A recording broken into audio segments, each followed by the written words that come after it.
Sports welcomes you to the following presentation of the National Football League. Coming up, we've got a good one in store. It's our visitors and our home team.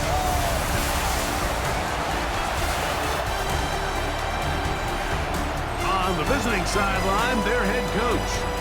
His team fired up and ready for this one. On the other side, the head coach of the home team. His team back after the International Series game a week ago, so we'll see how fresh their leg.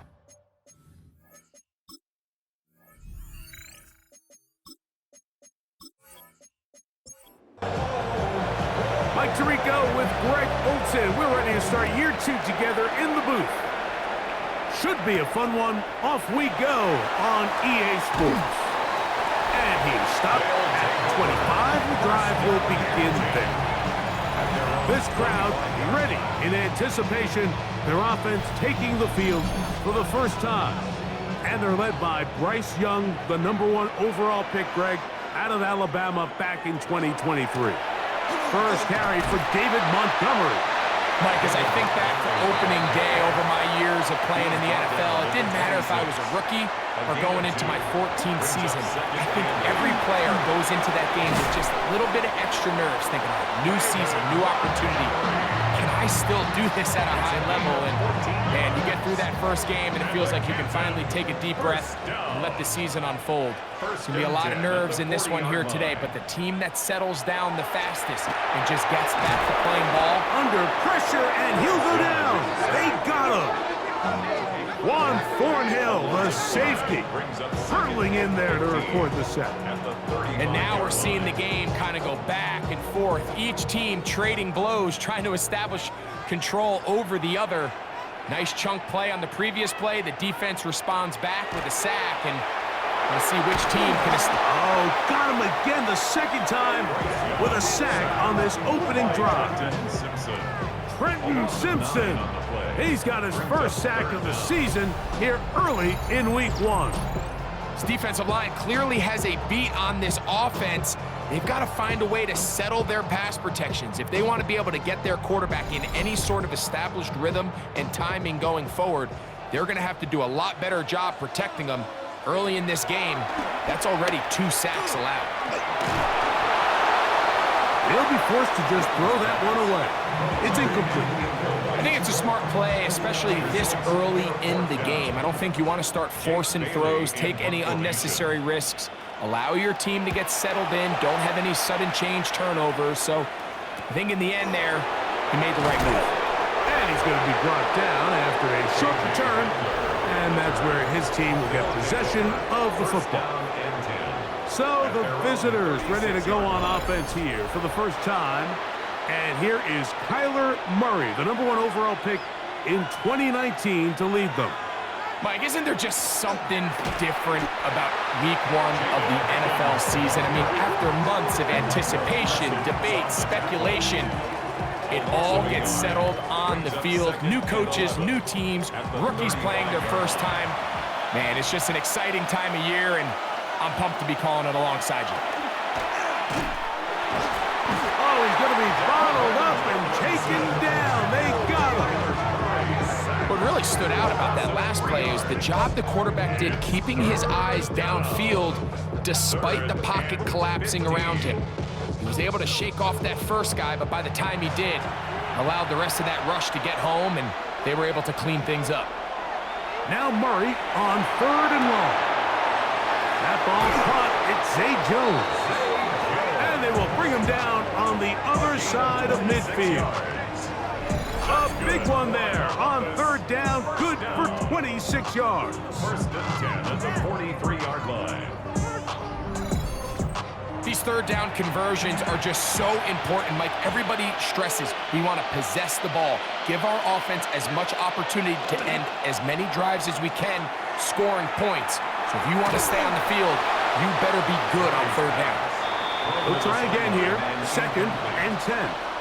Brings up 2nd and 10.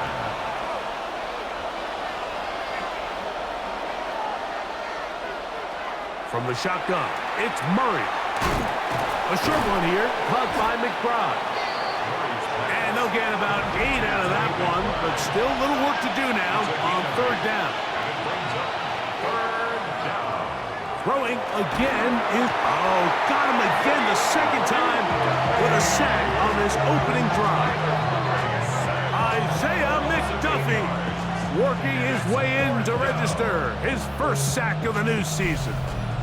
And these are the type of splash plays that can have an impact, especially as the game goes on. So offensive line has to do a better job to make sure that they have this protection shored up and that this isn't a sign of things to come. So on fourth down, out is Ryan Rico to punt. Back deep, it's Tyreek Hill. And no return. How good is that? Backs him up all the way to the 2. The Tigers offense ready to get going with their second possession. They are backed up about as far as you can be, operating from their own 2-yard line. And they'll get him down up around the 15-yard line. 13 yards on the play. That's good for a Canton. A run up the gut with Montgomery. Wow, how he got away from that first defender, I have no idea. This will wind up with positive yardage on the play. The 18-yard line. They face second down and 7. Brings up second and 7. Out of the shotgun, Young. He'll swing this out to Montgomery. And that's a first down. It will be a gain of 8. So, first quarter in the books here on NFL Kickoff Weekend. What will the second quarter have in store? And EA Sports NFL Sunday returns after this.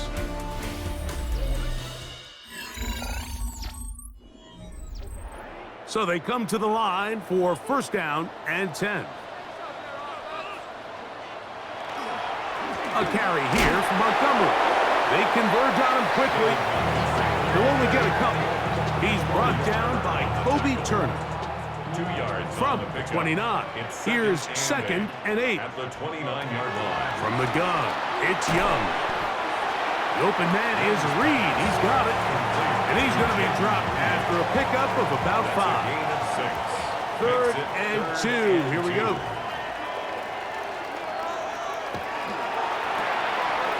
To the left side, in the hands of Hill. He's going to have that first down. Gain of 6 as they convert on third down. That's another Canton. Here's Young to throw. Right back to Hill. He's got it again. And he's down inside the 40-yard line. That's his third catch of this first half, and good enough for a first down. First and 10 at the 36-yard line.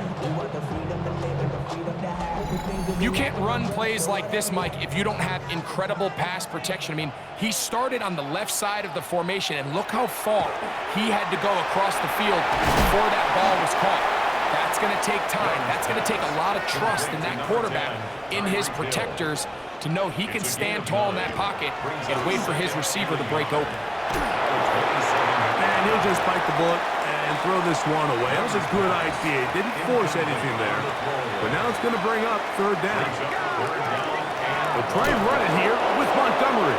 Oh, the defense beats him in the backfield. They stopped him dead in his tracks and set up fourth down. This is one of those down and distances where the offense really could either run or pass, but give credit to the defense. They sold out to stop the run, and boy, were they right. They take them down for a loss. No move for the field goal unit. They're going to line up and go for it on fourth down. They'll try it now with Montgomery. And he is not going to get there. Short of the marker. And that's going to be a turnover on down.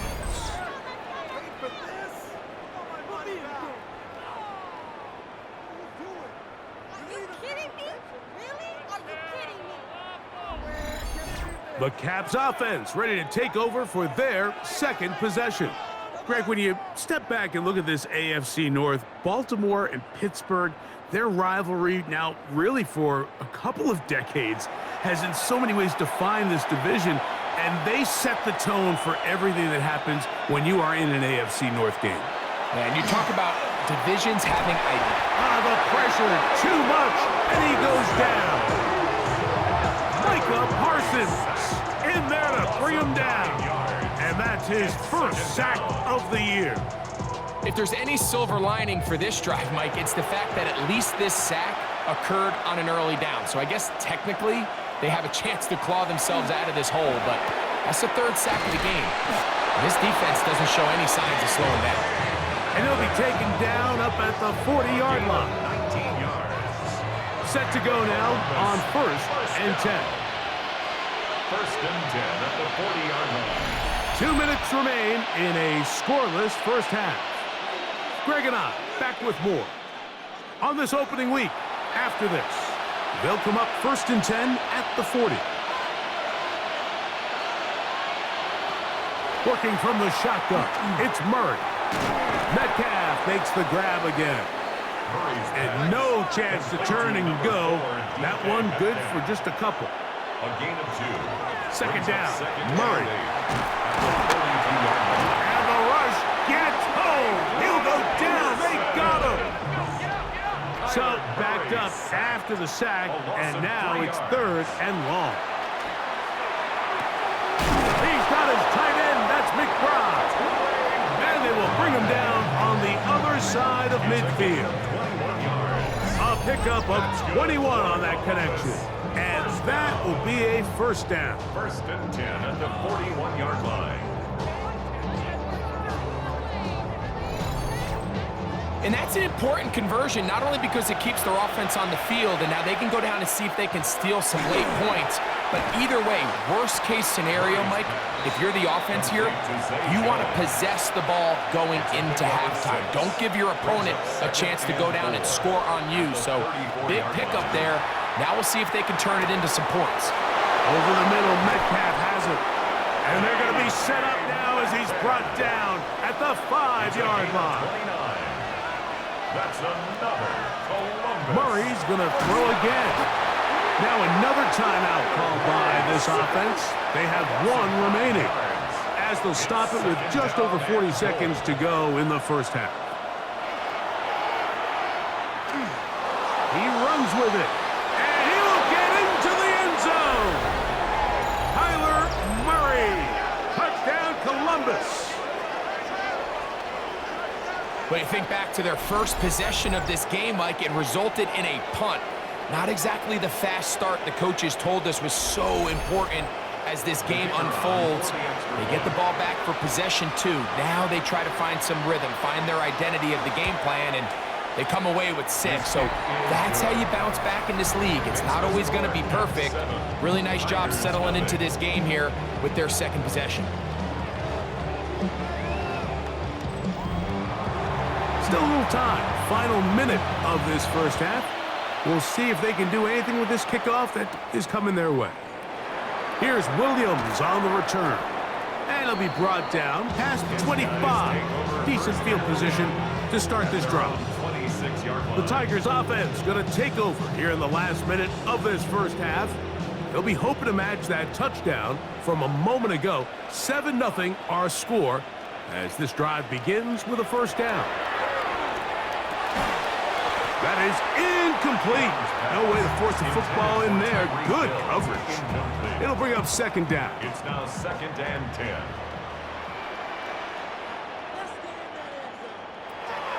Back to the air, it's Young.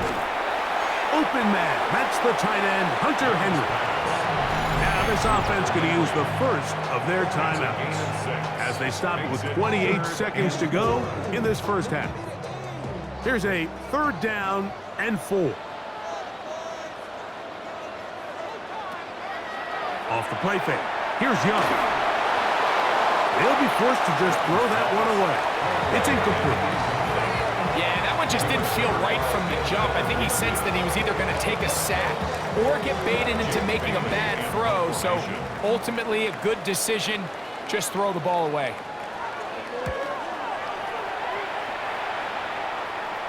Fair catch called and made right there at the 25-yard line. The Caps offense going to get it one final time in this first half. They lead it here in the second quarter, 7-0. as they begin with a 1st and 10. And they're just going to run it here up the middle. He did not want to go down there. Carrying tacklers. It's a gain of 9. Now the offense will use their 3rd and final timeout, as they'll stop it with 14 seconds to go in half number 1. Now a 2nd down throw from Murray. He'll be forced to just throw that one away. It's incomplete. 3rd and inches. Working out of the gun, Murray.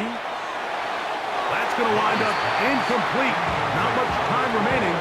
Time for one more snap here in this 1st half. Here's Ryan Rico now, as he's on to punt for the 2nd time. Now a fair catch, and it's going to be a long field. They'll take over right about their own 13. All right, Mike, thanks very much. Scott Hansen and crew, thrilled to be with you from the Orlando studios at EA Sports, and we'll keep this one short and sweet.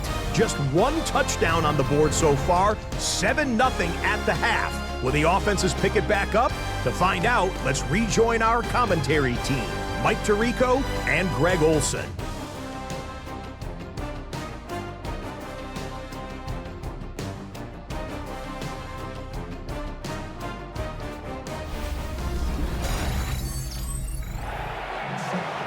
Scott, thank you. This one still anyone's game. We'll see who can come out with a hot hand as our 2nd half is about to get underway. And he's brought down right at the 25-yard line. The Caps offense ready to get going again. They'll have it first in this 3rd quarter. Now, Greg, as we get the season going, obviously the adjustment to last year's new kickoff rules in place. We talked to a lot of coaches during the year. Folks didn't seem too bothered about letting the other team have the ball at the 30-yard line after a touchback. But the 35-yard line, I don't know, does that feel any different to you? You know, it does, and I think the part that people don't talk about enough, Mike, is the impact that it's making on going for it on 4th down, not settling for field goals. Because remember, in the old days, if you got stopped inside the 5 or you scored inside the 5, it was all the difference of if I kicked a touchback, they got the ball at the 20. There wasn't that much of a spread, but now all of a sudden, is it in my best interest to settle for a field goal and kickoff when I could give you the ball at the 35? Or even if I fail down there tight in the red zone on the 3, you now possess the ball inside your own 5-yard line. So I think that's an element now that's causing offenses to go for more touchdowns, kick less field goals, because the ensuing kickoff is giving my opponent the ball in much more favorable territory. You know, the other rule that is adjusted are overtimes in the regular season will mirror playoff overtimes, each team getting the ball. I'm so happy, Greg, because it just felt so incomplete when a team got to overtime, but then their offense, which may be the best part of the team, never got on the field. Yeah, and I couldn't agree more, and you hear everyone saying, oh, well, just get a stop. Well, it's that legendary game between Mahomes and Josh Allen where neither team stopped anyone. It was just an offensive touchdown festival, so you won a coin toss and you get the ball. Well, the other team's defense hadn't gotten a stop the whole game. If Josh Allen got the ball first, he probably would have scored on a walk-off. So I love the idea of both teams getting the ball. If a game is good enough to go to overtime, let's finish it. We don't need to be in a rush. There's no curfew. Let's let the guys finish it on the field, a lot more similar to how the regular game goes and not have significantly different game flow come overtime. They'll throw on 1st down with Murray. That one out of the reach of the receiver's outstretched arms. It is incomplete. It's now 2nd and 10 at the 25-yard line. They go play action with Murray. This is intercepted. And the Tigers force the turnover. They'll take over at their own 27-yard line. So we saw in the first half, Mike, they were willing to take some risks. It allowed them to build this halftime lead. Now the opposing sideline, they're looking to fight back. They're looking to cut that lead down. That's what that coverage seemed. It looked like they baited that quarterback to force that errant throw and lead to that turnover. Now it's their offense coming back on the field with a chance to cut this deficit. The Tigers offense ready for their first possession of this second half. You know, Greg, early on, it's always new faces in different places. Off-season movement, what caught your eye?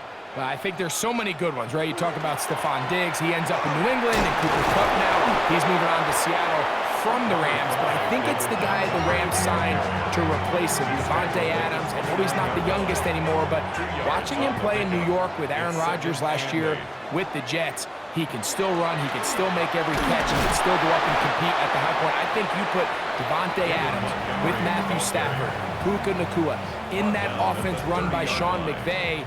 I think that's a sneaky, maybe not a sneaky because he's a really household name, but I think that's a great signing. Nowhere to go. He is taken down. Big Rover Stewart. He's in to drop him for a sack, and that will bring up 4th down. We're starting to see in these passing situations, Mike, this defensive line is starting to have their way against this group up front because right now, their pass protection is breaking down, and this quarterback's paying the price for it.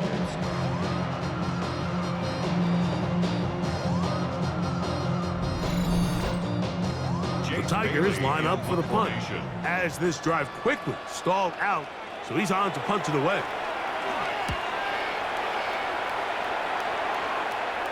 Now, fair catch will be taken out near the 35-yard line. The Caps offense ready to see what they can do. So, Greg, you start to think about, okay, who are the teams that didn't make the playoffs last year that have a chance this year? Look, it happens every year. We just have to identify who they are. Who are a couple top of mind for you as we start 2025 here? You know, as I start in the AFC, I think the Cincinnati Bengals, and you got to think the way their season ended last year, they rattle off 5 wins straight, really on the back of Joe Burrow. We could have made the argument if they're a playoff team that Joe Burrow was the best player in the league. I mean, he was incredible. Most weeks, Mike, he single-handedly carried that offense. Now, new defensive coordinator in Al Golden coming from the college ranks. Can he just make that defense in Cincinnati average? Because if they just play a little bit better with that high-profile offense, I think they're a team. They might not win the division with Baltimore, but they're going to be close and maybe at least get one of those wild card spots. Why don't you flip it over? Who are the guys you're watching in the NFC? You know, I think Dallas is going to find themselves, just the fact that I know the division is difficult. Obviously, Philadelphia remains really strong. Does Washington kind of regress a little bit back now in year 2? They were the high-profile, big splash team of last year. Do they regress to the median? Time will tell. But I think healthy Dallas, healthy Dak, healthy Micah Parsons, like that roster that we saw play last year is not the roster on paper that we expected to see. So I think Dallas has a chance. I think San Francisco always is going to be a team, again, dealt with their own injuries last year with McCaffrey and all the stuff on defense. So I think San Francisco and Dallas are 2 perennial teams we expect to be in the playoff hunt. They missed out last year. I wouldn't be shocked to see them back in it again this year. It's a gain of 7. Brings up 2nd and 3. Just shy of midfield. Here's 2nd and 3.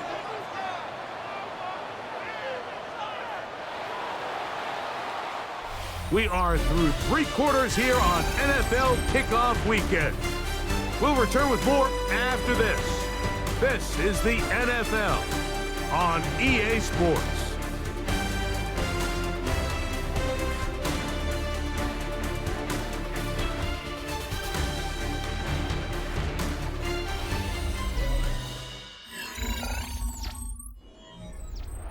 Second down, they need 3.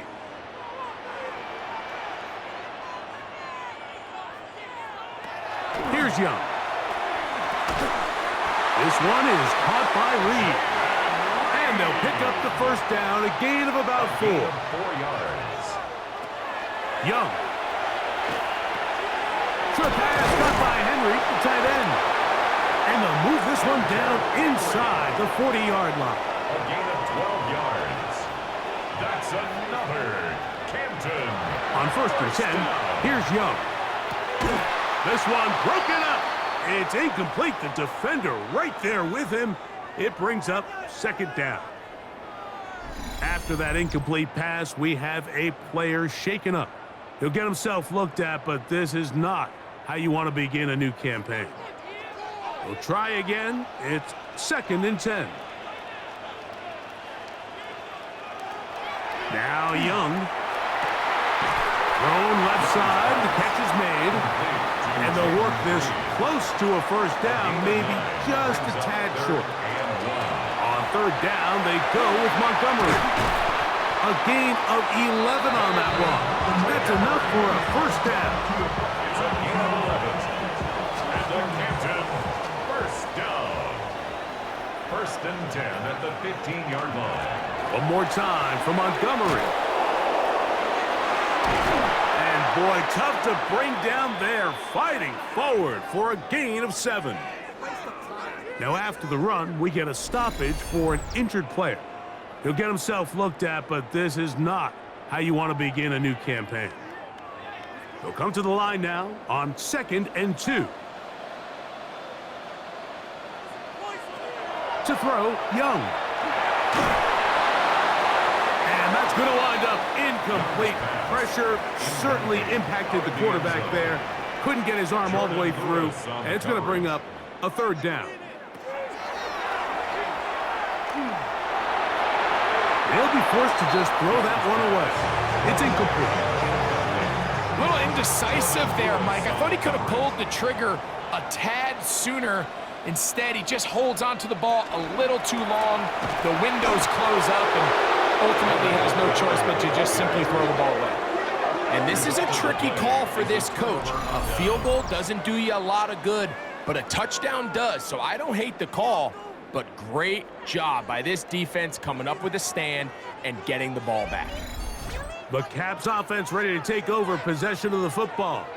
They'll have a long field ahead of them as they start 1st and 10. From the shotgun, it's Cousins. Metcalf left side, he's got it. And that keeps him ahead of schedule. That's a first down completion of 7 yards. Brings up 2nd and 3. Second down, Cousins. That's to the right side, caught by McBride.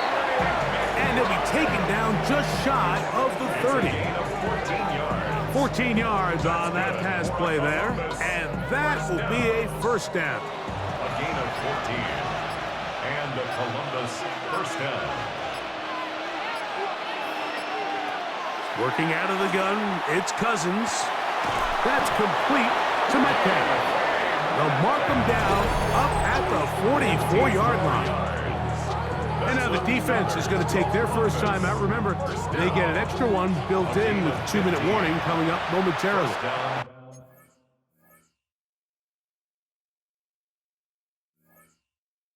Caps. On first down, Cousins. Catch left side is made by Higgins. And he'll be out of bounds on the other side of midfield at the 45. That's another Columbus. Cousins now to throw on first down. That ball caught. It's Zay Jones. And they'll take this down inside the 35. The defense uses its second timeout here. And don't forget, clock going to stop when we hit the 2-minute warning as well. They'll run with the former Badger, Braylon Allen. And third and final timeout taken by the defense. So the 2-minute warning, the only clock stoppage they have left. From the 33, here's 2nd and 9.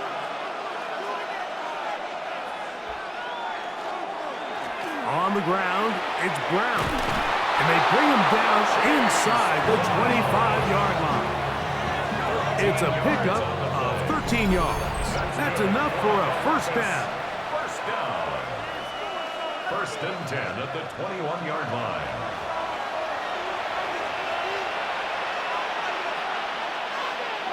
Victory very much in sight now as they'll take a knee. 2nd and 11.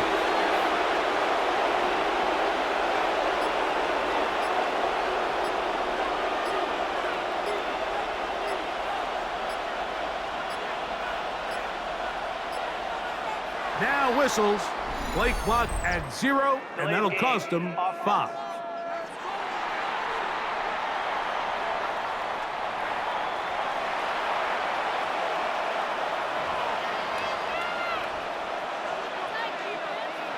Victory formation here as he's down to a knee. good drive now faces a tough conversion. It is 3rd and long. So it's a win for our visitors. They move to 1-0 as they earn this victory in the division, no less, here in Week 1.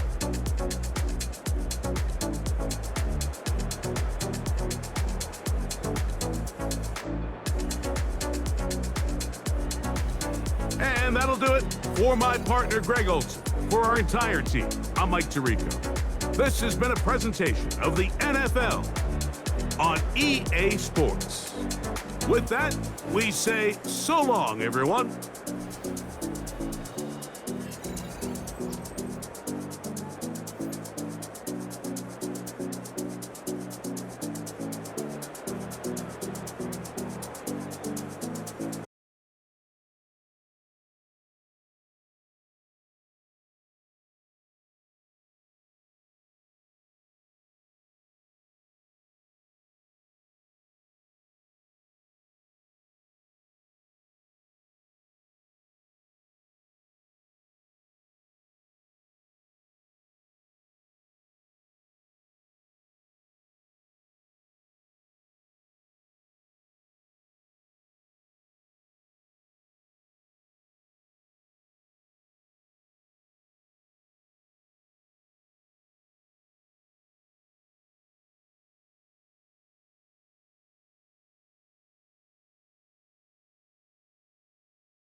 With the skyline of Manhattan as our backdrop, we are across the East River in the fabled borough of Brooklyn, New York. Today, it's the opener of a new NFL season, as it'll be the Blues of Memphis taking on the Dreadnoughts of Brooklyn. On the visiting sideline, their head coach. His guys ready to get this one going. On the other side, the head coach of the home team. His guys ready to show out in front of the home fans as they try to send them home happy at the end of this one.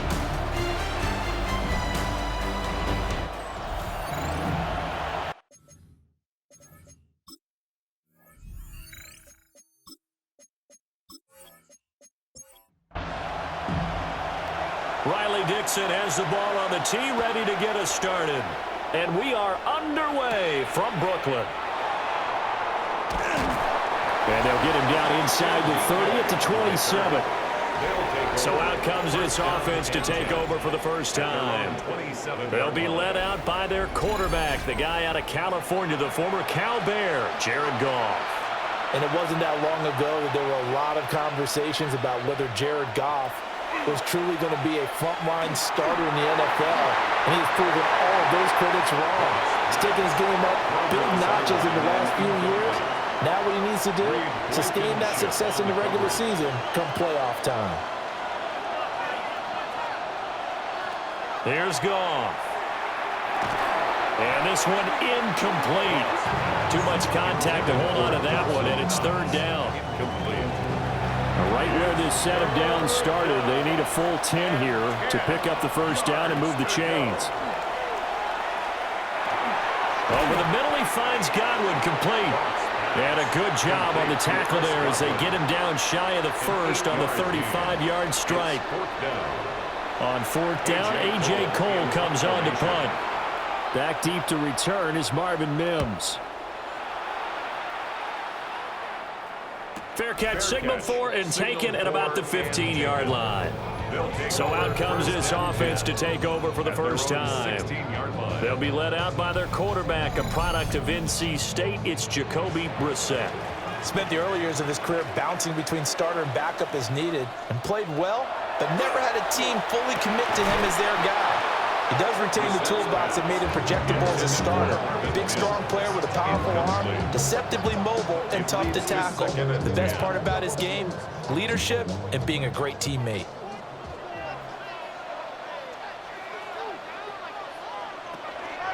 A man who was the Georgia State High School Player of the Year in 2020. Here's Jahmyr Gibbs.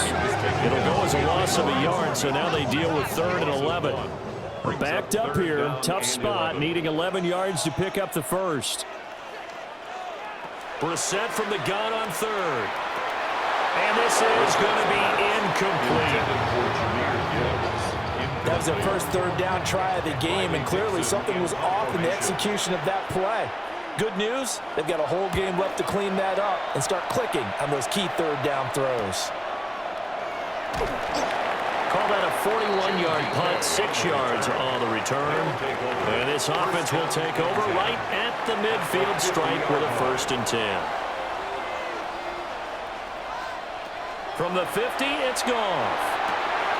To the right side and intercepted. Picked off by Marlon Humphrey. And his crew will take over at their own 45-yard line. And, Brandon, this is a real nice job defensively of getting inside a quarterback's head and figuring out, okay, where's he going with the football? Because you can make an educated guess defensively, not all the time, but sometimes. And when you're right, you've got a decent chance of coming away with the football.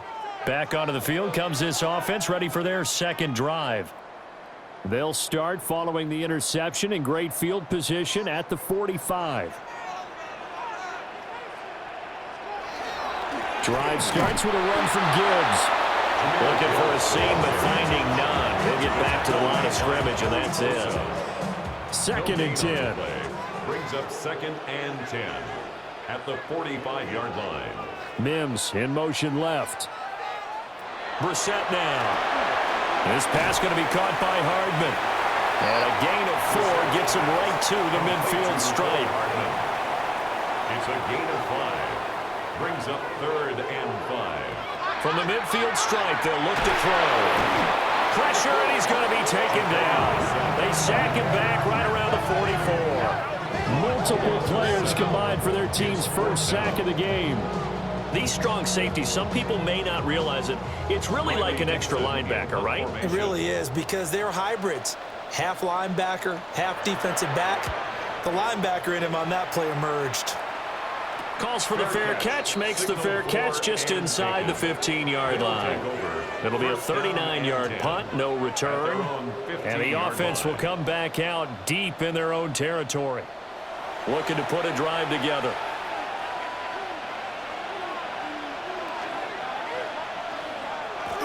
They'll start out here with a jet sweep. And not much there at all. He's up only to about the 16-yard line. Now 2nd and 9. Brings up 2nd and 9 at the 16-yard line. From the gun, here's Goff. Now the pressure comes and he goes down. Just inside the 10, back at the 9. Shaq Thompson making his presence felt on the sack. Pressure can come from all over when you're plotting a defensive strategy. On that particular play, it just came from the outside. Now on 3rd and long, they'll look to throw. Oh, this will be incomplete. The rush gets home just as he was letting that go. That could have been worse. Instead, it's 4th down. Well, based on what we've seen so far, I don't think you can even call this an off day anymore, partner, because this group we're watching, they are totally out of rhythm, trying to get their game plan up and running. That 0 on the scoreboard is glaring down at them with every incompletion. So possession goes over here on the punt. And they will take over 1st and 10.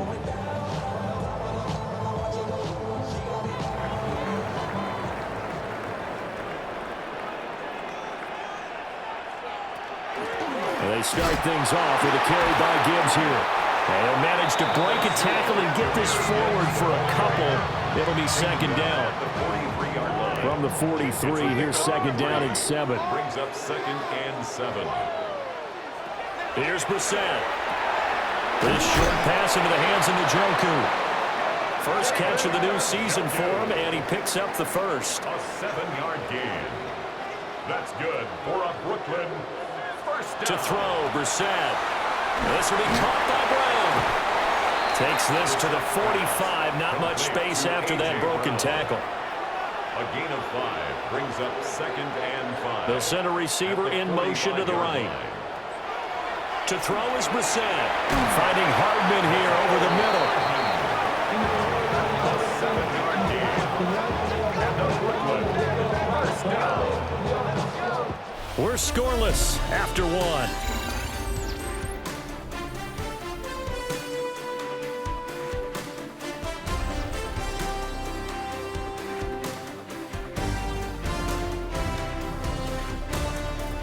Second quarter now, it's Brooklyn in possession as they've got it with a 1st and 10.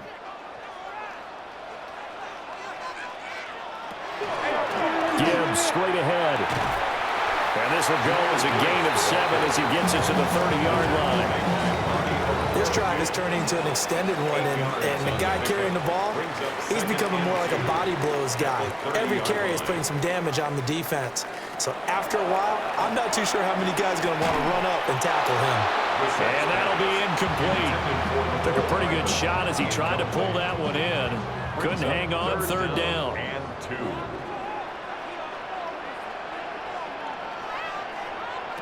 Brissett sets to throw it. On the out route, he finds Hardman. This offense finding its legs now. Here's another 1st and 10. Brooklyn first down. First and 10. Here's Brissett. Throw left side complete. That's Brown.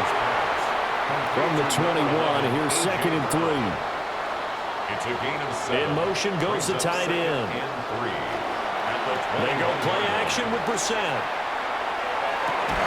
And it's caught. Touchdown. A.J. Brown from 21 yards away. And the Dreadnoughts post the first points of the ball game as they take the lead here in this second quarter.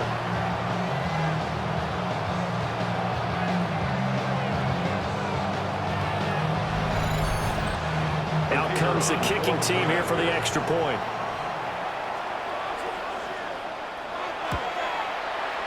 And he's 1 for 1 on the new year as his kick is good. Makes the score. So that drive consumes 9 plays all told. And it's capped off by an A.J. Brown touchdown. Now after the touchdown, ready to boot it away, Riley Dixon.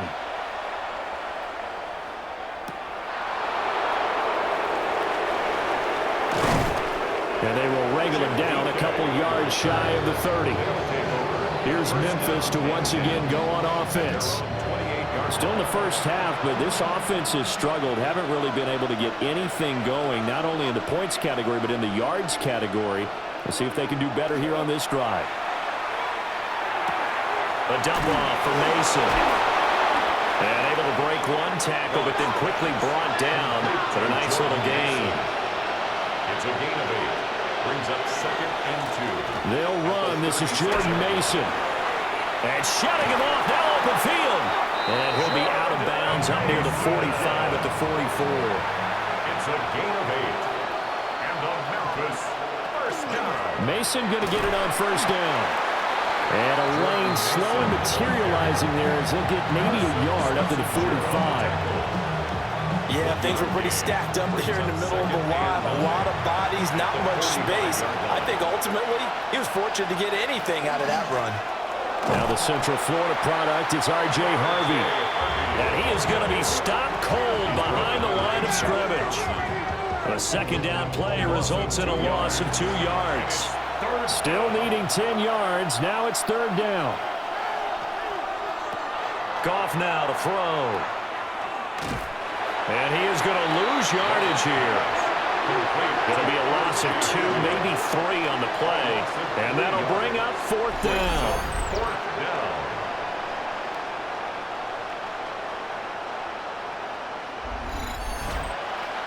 And a timeout here. Timeout taken, whistles blown.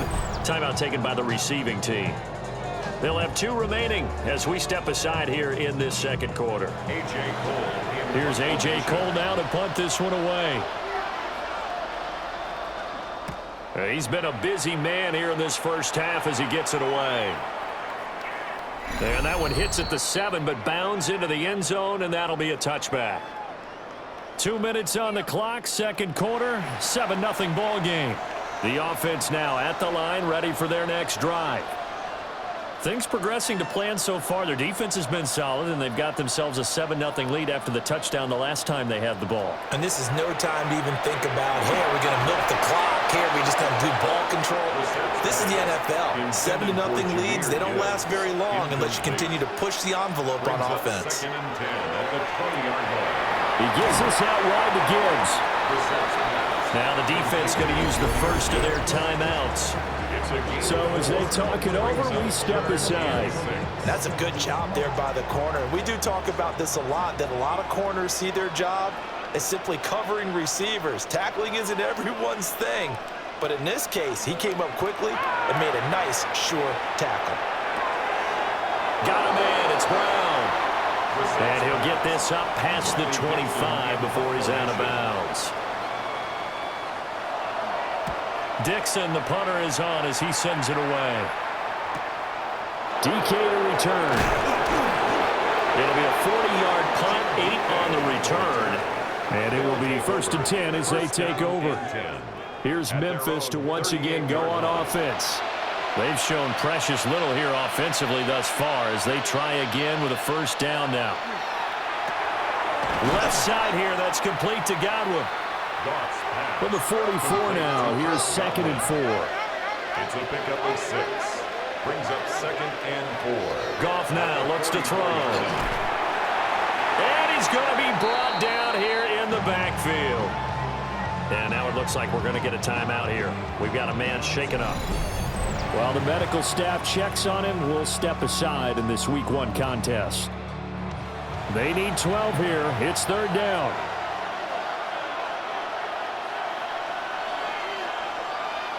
Back to throw. Goff. He's across midfield. And he's going to be taken down here with a penalty flag on the field.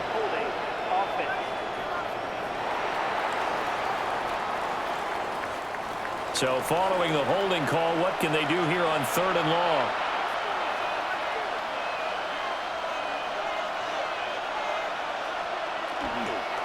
Straight ahead, here's Mason. And he's going to lose yardage and be backed up to the 25. Now the defense will burn their 3rd and final timeout as they'll head to the sideline and talk over what to do next. Here's A.J. Cole now as the drive goes backwards, so he's on to punt it away. Fair catch called for and made, but now we'll have to see about the penalty. Personal foul, roughing a kicker, defense. That hurts. If it was running into the kicker, wouldn't be a first down. Roughing, it is a first. And just think about the differences between the two. Running into the kicker almost feels inadvertent, just a small tap, so to speak. But when you rough him, here's your bodies are hitting the ground and flying all different places. And the difference is 5 yards or 15. And in this case, that's a big play. A big play there just before halftime. 53 yards. 1st and goal at the 8-yard line.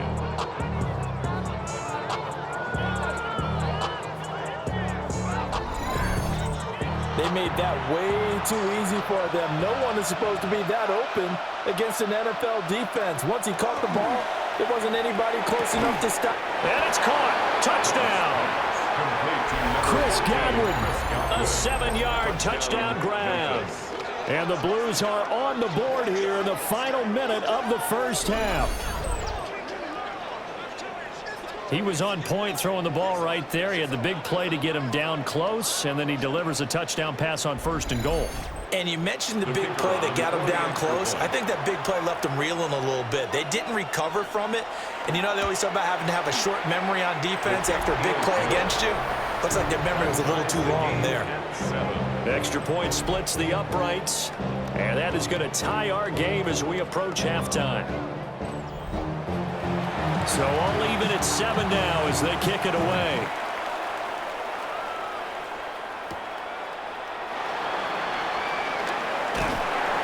And he's up across the 25 and down at the 28. This offense back to work now late in this first half, as they will take over here with a little more than 30 seconds remaining.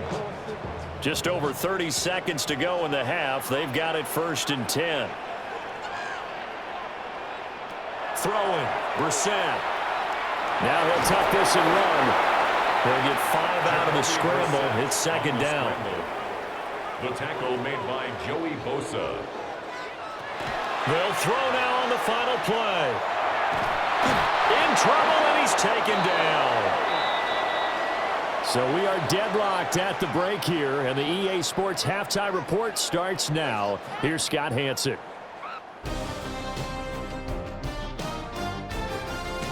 All right, Brandon, thanks much. Scott Hanson here with an abridged version of the halftime report. Both offenses still trying to find their way. Tight, competitive game, though, as we are tied at the half. To find out who will come out on top, let's rejoin our broadcast team, Brandon Godden and Charles Davis.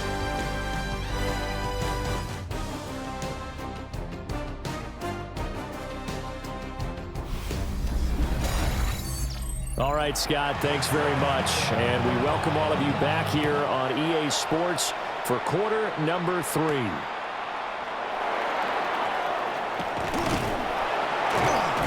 And he'll take it up past the 25 to the 26-yard line. This offense ready to go to begin this 3rd quarter. It's a tie football game here. What do you think, Charles, the message was at halftime? Well, I think that they probably just looked at things and said, we're fortunate that this is a tie game. No need to panic, no need to change a whole lot. We didn't play anything close to our best in the first half, so we don't have to go and win one for the Gipper. Let's just go out and play our best football and win one for us. Line of scrimmage, the 37 on 1st and 10. That's good for a Brooklyn. Out of the gun, they'll give to Gibbs. Oh, nice move. And he takes this up right near the 45-yard line. Ball spotted at the 45. Here's 2nd down and 2. Another run for Gibbs here. And he'll be brought down just shy of midfield at the 49-yard line. A gain of 4 yards. And a Brooklyn 1st down. On 1st and 10, here's Gibbs. Oh, that's just not fair, and now room to run. And he goes down, but not before getting this inside the 25. 7 yards. That's another Brooklyn 1st down. Brissett. Looking left side, and he's got a man. That's Brown. And he's brought down, but he has it down to the 12 on a pickup of 12. 1st and 10. Brooklyn 1st down. Brissett. Completes it to Hardman. They'll wind up getting just a yard. And that's going to bring up 2nd down. At the 11-yard line. A gain of a yard. Now Brissett. Now he's going to step up and run. And he couldn't quite get there. Tackled down at the 1. Give him 10 that time, escaping the danger, running with it, and picking up a 1st down. 1st down and goal to go. They're going to look to throw. And it's caught. Touchdown. David Njoku there to make the grab. And the Dreadnoughts have taken the lead as they go right down the field and score on the opening drive of the 2nd half. Well, that's just how they drew it up, CD. His first read was there, got it to him quickly, and into the end zone. Absolutely excellent execution by all involved. And the coordinator, got to give him credit, found the perfect play call. Quarterback let it fly as soon as the target came free, and his guy made a nice catch. Just how you draw it up in practice and then execute it in the game.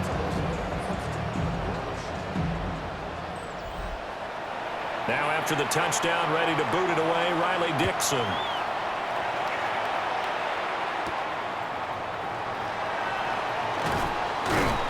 And able to take it past the 25 and up to the 28-yard line. Now we take a glance at the offense as they work their way back out for their first possession of the second half.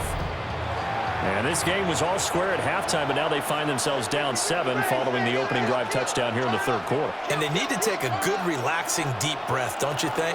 Because right now they might start to feel like they've got to play catch-up here and start matching them point for point. But it's still too early to get there. They can still run their offense. Plenty of time to get back in this game. This defense is just flat getting after it. They have not given up much of anything in the run game. Case in point right there. Now Goff. And his throw here is going to be incomplete. The struggles finding open receivers continue. I don't know the last time I saw this inconsistent throwing the football. It would be hard to find a date when he was this inconsistent. You know, in his locker, he keeps the word poise printed on an 8.5 by 11 sheet of paper. He needs to find that poise right now. He certainly does. In fact, I would suggest he laminated. And he stopped up short of the first as they tackle him down at about the 36. Here's A.J. Cole now. He's been terrific so far.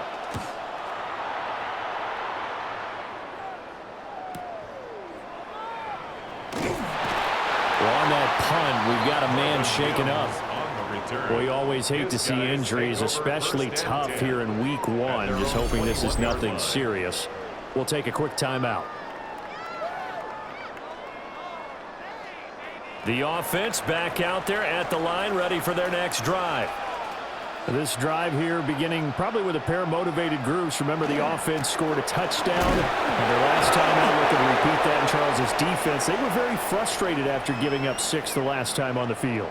And frankly, it's just a battle of wills in a lot of ways because you know they're both motivated. They both game plan for this drive, and they both have specific outcomes in mind. To me, it just comes down to who can execute better and which side can step up and assert its will over the other. Second down, and they go back to Gibbs. And he is met in his tracks behind the line of scrimmage. This will be a loss of 3, and now a much tougher third down looming. That was well played there defensively. 2 tight ends in the formation, which essentially gave them 7 blockers up front. Hard to imagine with all that size and beef that they could let a tackler through, but that's exactly what happened. A loss resulted. Brissett from the gun on third. And that is incomplete. How about some applause for the defense there? They forced him to throw that one into coverage, and just like that, they're staring at a 4th down. Well done. Here's Riley Dixon now, as he'll punt it away for the 4th time today. 42-yard punt, 6 on the return. And out will come the offense as they take over. The offense now at the line, ready for their next drive. And here we are almost through 3 quarters of play, and this passing game still has not really found any kind of rhythm. Put it mildly, because they're not even over 100 yards yet. And in today's NFL, where it's a pass-first league, that is quite surprising. Not many teams patient enough to stick with the run. Everybody wants to advance the ball through the air. They've got to get their timing back.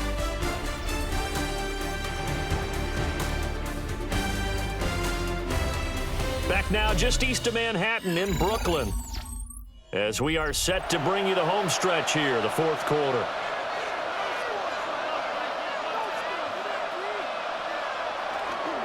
On the give, it's Mason. And he's got this one just across midfield to the 49. That'll leave him with a 3rd and 2 coming up. They got 8 yards there. Brings up 3rd and 2. Now a play fake, and it's gone. Pressure, and he's going to be taken down. They sack him back right around the 44. And now after that sack, we'll pause here a moment because someone was shaken up on that play. While they come out and take a look at him, we will step aside for just a moment. Here's A.J. Cole now, as he's on for the 5th time here today. Averaging over 50 yards a punt so far as this one's away. Yeah, he was looking for the checkup bounce, didn't get it. That scoots all the way into the end zone now for a touchback. Here's Brooklyn to once again go on offense. Their defense got the stop, forced the punt, and now you really start to monitor the clock as they nurse this slim lead.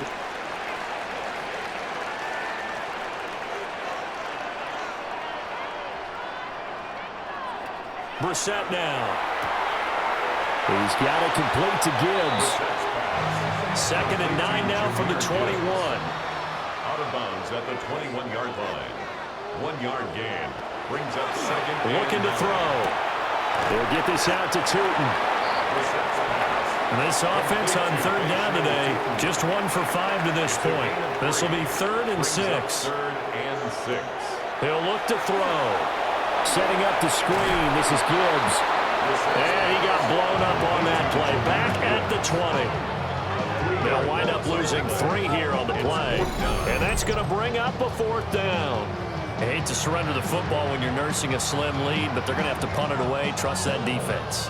It's the right play at this stage of the game as well. You don't need to press it here because you do have that little bit of a cushion, and you count on your D to make it stand up. Well, the punt team and Vernon out there as he gets this one away. So a change of possession here on the punt. Here's Memphis to once again go on offense. See if they can put this drive in the end zone, Charles, because it's been a little bit of a rough go at times. They've had to punt the football a ton in this ball game because of stalled out drives. So are you saying that you're kind of tired of seeing the punter run out there and do his thing during this game? Is that what you're trying to say? Well, I mean, I'm okay with it. I have a feeling that this offense, they don't want to see the punter again. And frankly, the punter doesn't want to run out there anymore himself. He would love to see his offense put together a drive and give his leg a rest. And now a first chance for the backup here to throw. 9 yards, and that leaves him just short, so it'll be 3rd and less than a yard. Complete to R.J. Harvey. A gain of 10. Looking to throw it here. Ritter. He's going to get that to his running back out of the backfield. Just week 1, but already plenty of intrigue with the games going on, and this one no different as we come up on a 1st and 10. Firing quickly, but it's incomplete. Fair to say, hasn't been his best game throwing the football, but also not getting a lot of help out there either. Yeah, you nailed it pretty well, you know. He's got to throw it better. Got to get more help. Obviously one that should have been caught. That's caught at the 25.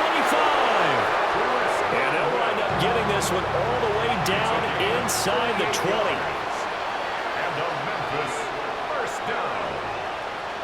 1st and 10. Jet sweep. Here's Pickens with it. Trying to bounce it outside, but he's only able to get it back to the line of scrimmage. Here's 2nd down. 2nd and 11 at the 17-yard line. They'll hand it to Mason. And nothing doing. He's immediately taken down at the line of scrimmage. We've got a 1-score game with inside of 2 minutes remaining. Well, this one's had a season's worth of thrills already, and it's still week 1. Here's 3rd down now. To the end zone, but it's incomplete. But that incompletion reality is staring them right in the face. This entire game is down to the next snap. 4th down, 10 yards to go. Ritter. And it's incomplete. They cannot convert, and they turn it over. They had to go for it with such little time remaining, and it'll be a turnover on downs. And he'll have a tough time living that one down. It's one thing, Charles, to drop a pass. It's quite another to drop it on 4th down. And so many teams work on that in terms of locking in on those key downs. You know, you and I have both been to practices where we've seen, hey, 3rd down situation, big 3rd down alert, lock in here, 4th down play, make sure you focus just a little bit extra. It didn't pay off in that situation. Now the defense going to use the first of their timeouts as they'll talk things over prior to this upcoming 2nd down play.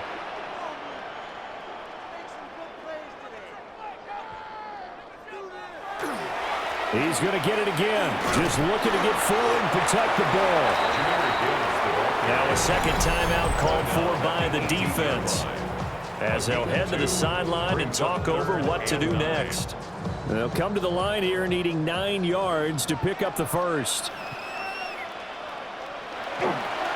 On third down, here's Gibbs. And he's going to be stopped up right at the line of scrimmage. Now the defense will burn their third and final timeout as they'll head to the sideline and talk over what to do next. Here's Riley Dixon now as they're forced to kick for the 6th time today. And a fair catch called for and made just inside the 35-yard line. So Jared Goff in the offense, down by 7, a little over a minute and a half remaining. How will this thing pan out? We'll watch as they come up on first down. Here's Ritter. Incomplete, but a penalty flag is down in the backfield. Let's get the call.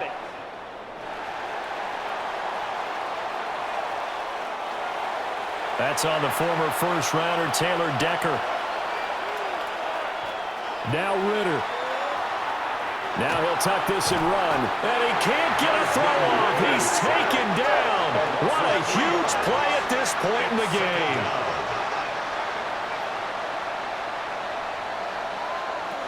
Ritter looks to throw it. He's got Pickens. Complete. This crowd turning up the decibel level. It's 3rd and long. Gain of 8 yards. And it's 3rd down. Back to throw. Ritter. Over the middle into traffic, and that's complete. No choice but to go. Here's 4th down now. A gain of 12 yards. Brings up 4th down. Ritter looking to throw it here. That's into the hands of the rookie from Florida. And they'll get this well past midfield before being stopped just before the 35. Yards. That's good for a Memphis first down. And he clocks it with just over 30 seconds left. Just over 30 seconds remain. Here's 2nd and 10 now.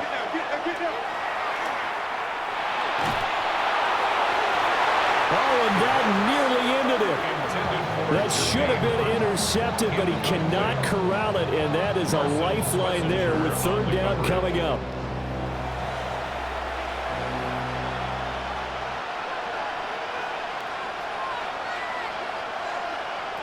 Throwing now is Ritter.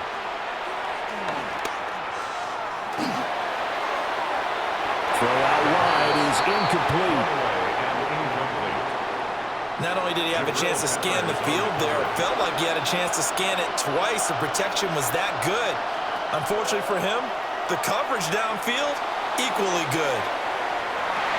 And it's incomplete. They cannot convert, and they turn it over. It's a turnover on downs. They go down to a knee, and the new campaign off to a good start. It's a win here in Week 1. Well, CD, always a little extra excitement for Week 1, and one of our early window games here in Week 1 on a Sunday comes to a close.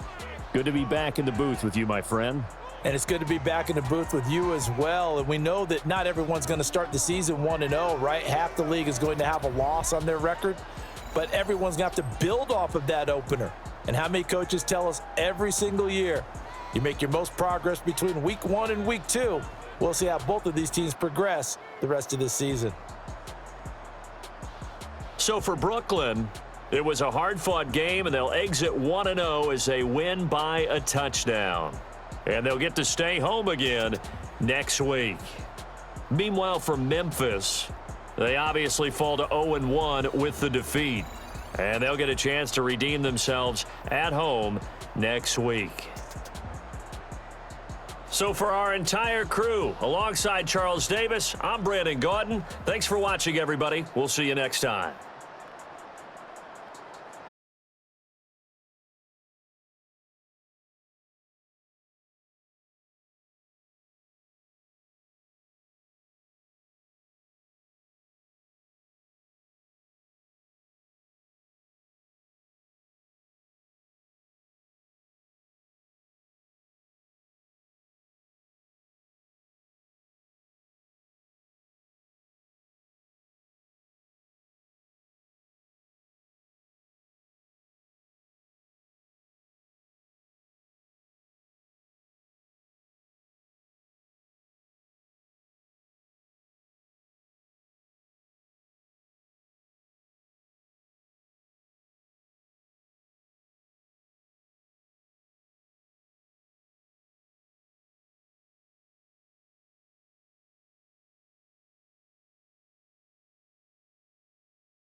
What better way to start off the afternoon than with some football, huh?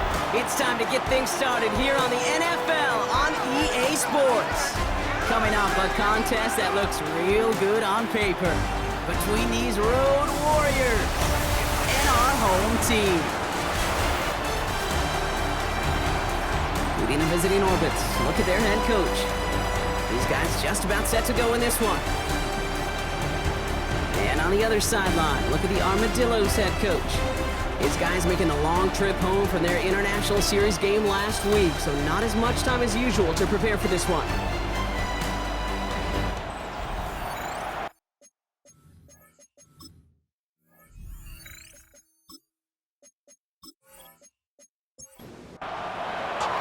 We're Brock Heward, I'm Kate Scott, starting our second year here in the Madden booth.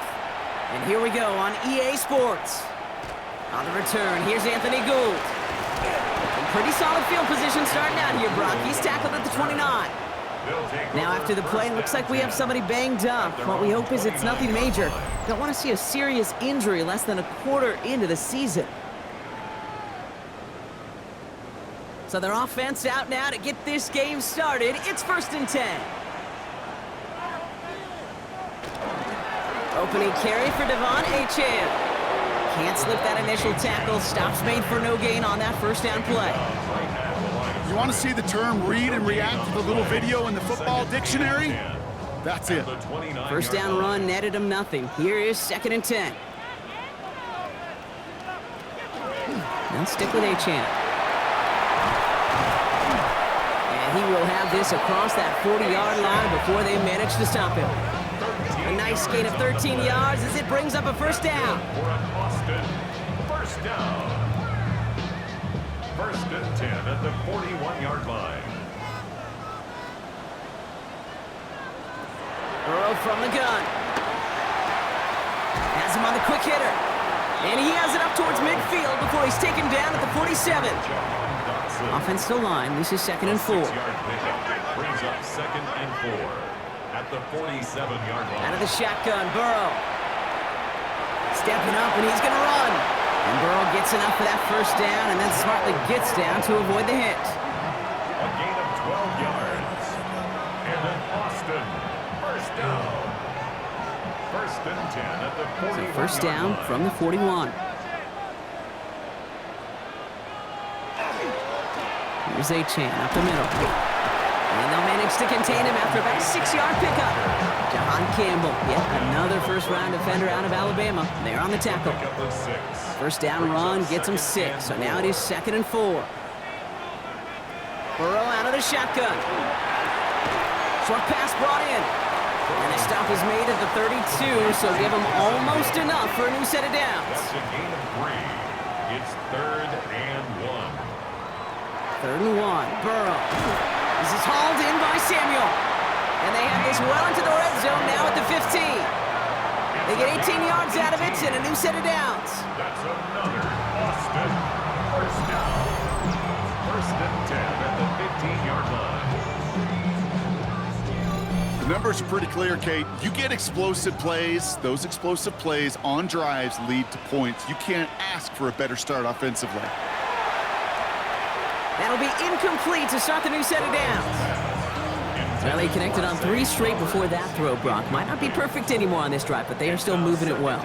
And I don't expect that one to interrupt his progress very long. They're still on a mission this series, and he's the one driving it. Brought in.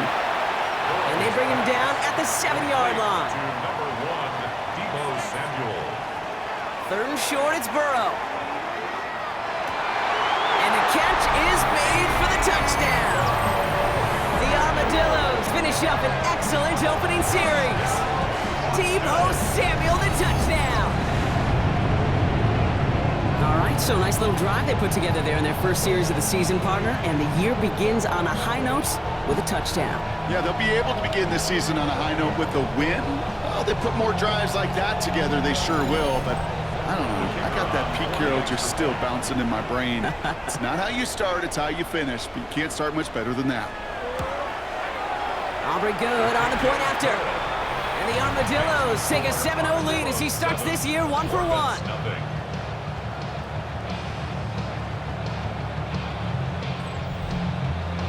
Aubrey now to kick this one away.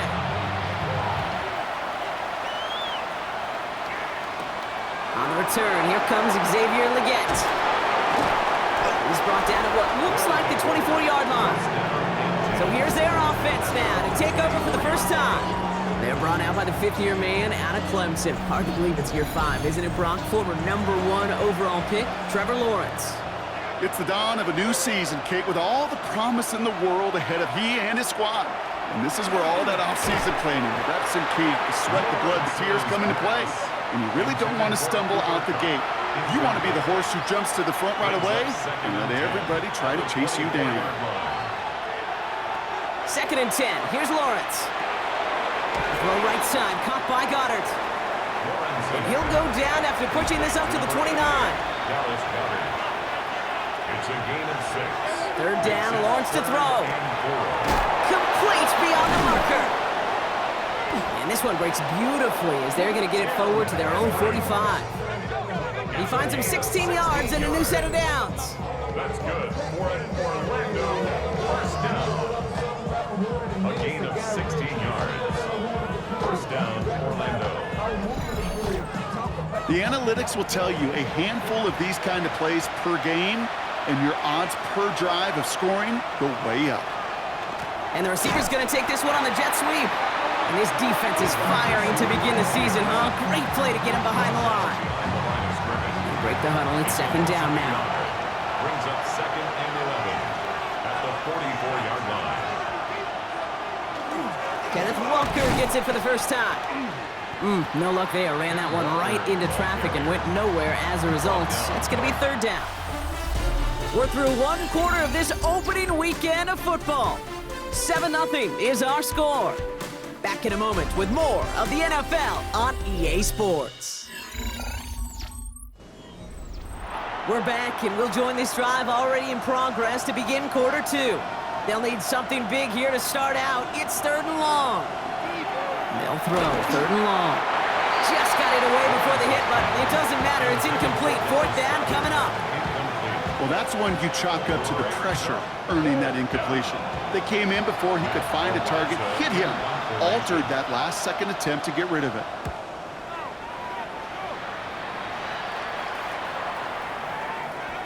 Ooh, baby, there's way too much behind that kick, and he knew it. That's all the way over the end zone for a touchback. The Armadillos are ready to go on offense, and we'll get a look at Deebo Samuel. And so far, they've executed exactly how they drew it up, Brock. Early lead, no points allowed, and a chance now to seize control of the game on their 2nd possession. And Kate, generally, offenses love to script their first 10 to 15 plays. Well, this entire game script is playing out just the way they want to. It's a 24-yard gash, and it gives them the first down. 1st and 10 at the 44-yard line.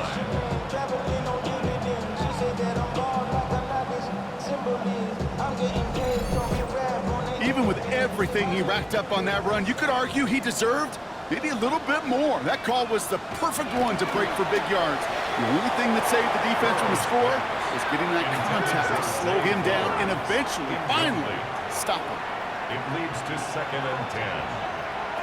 Burrow throwing again on 2nd and 10. Completed over the middle. And not much doing. He stopped quickly. They're signaling for a stoppage here, and yep, there's a player injured after that snap. Not what they wanted to see in week 1 as their medical staff heads out to check on him. It's 3rd and 8. Need to get a chunk here. 3rd and long for him here. Right back to Hill. This is caught. And that is a great stop to deny him the marker. It's going to be 4th down. Feet and eyes, Kate. Feet and eyes. They so often tell the story of every position on the field. And that quarterback's feet and eyes move to his secondary read, and so often it's a tight end. Well, it's incumbent on that defense to fly to the ball. You want to make that tackle, force the 4th down? It took a great defensive effort to do it. When you talk to kickers about kicking field goals of this length, they will tell you, Kate, you got to keep it a little lower and you got to drive it. But you still got to be accurate. Basically, all the pieces got to come together like they just did to hit from that distance. He dodged the tackle. And he's going to make this to the 28 before going down.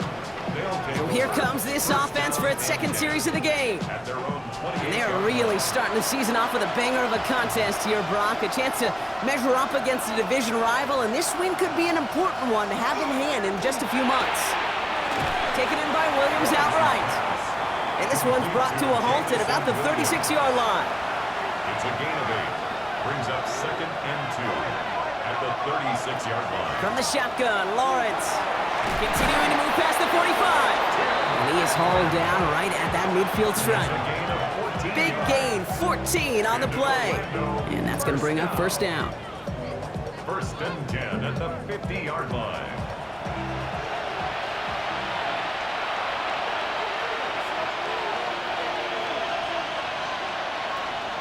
Lawrence to throw it.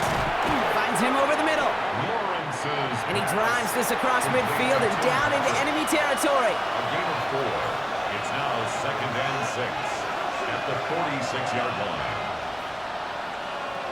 Sticking in the air with Lawrence. That's complete. Here's Austin Eckler. And this one does not go far. Austin Eckler. It's a gain of 4. And it's 3rd down. This one to Williams out left side. And his short gain gets them a new set of downs. A gain of 3 yards. That's good for an Orlando first down. 1st and 10 at the 39-yard line. Just 2 minutes to play here in our opening half. More football from Austin in just a moment. So fresh set of downs now from the 39.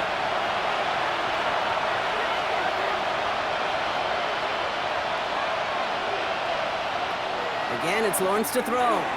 It's incomplete to Kenneth Walker. And he's stopped at the 31-yard line. Complete to Kenneth Walker. 8 yards on the pickup. Brings up 2nd and 2. Throwing again. Here's Lawrence. This one finds Goddard. And they get this all the way down to the 16-yard line. The end result there, 15 yards and a first. Orlando first down.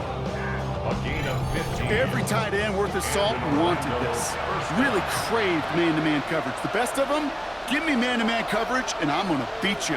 I was around Dallas Clark and Indy, one of the best. You play man-to-man, he's going to find a way to out.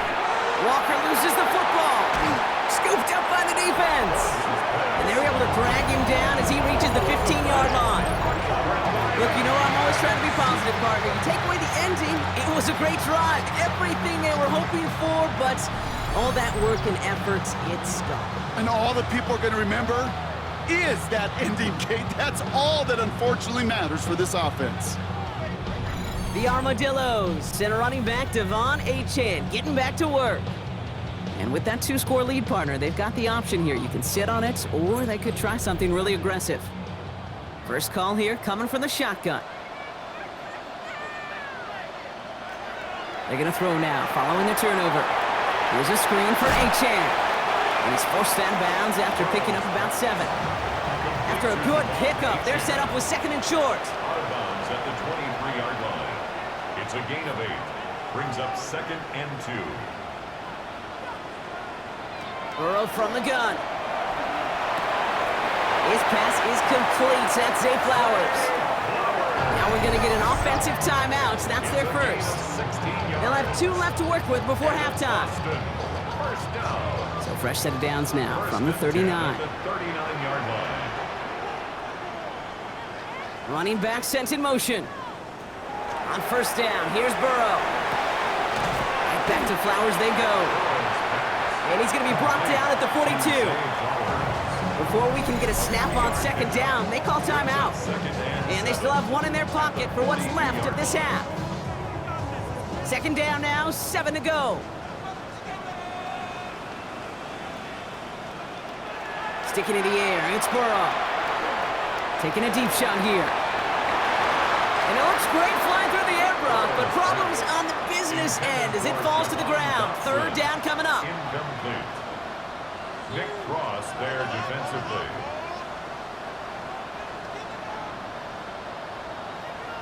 Third and long, they're going to throw. And he didn't get enough into that throw. That's low and incomplete, so they're going to be facing 4th down coming up. So often, so many of these games in the NFL, well, they come down to a play or two, and third downs are critical. Whether it's in a close game or already out of hand, their coach wants to see them convert those.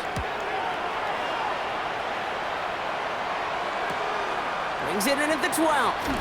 And his return's going to leave him enough time for 2, maybe even 3 plays before the half. First down and 10 at their own 17-yard line. They'll turn to the ground game and just run this clock out. They get an even 10 on that play. And that gives them a first down. A gain of 10 yards. And an Orlando first down.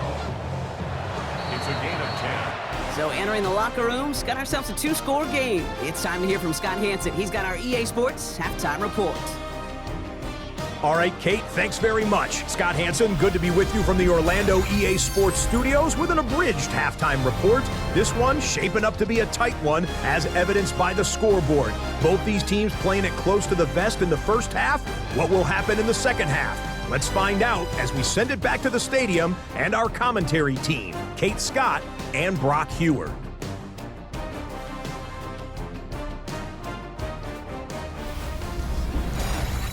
Thanks so much, Scott. Appreciate the update as always. And welcome back, everyone. Third quarter about to get underway. Got a 2-score ball game here as we resume play. He's got a lane up past the 30. And he showed some nice bursts on that run back, didn't he? Getting them all the way out to their own 40. The Orbits start headed out, and we'll see Kenneth Walker. And their defense sure has kept this game close. Now it's time for them to come through, get some points for their team in this low-scoring affair.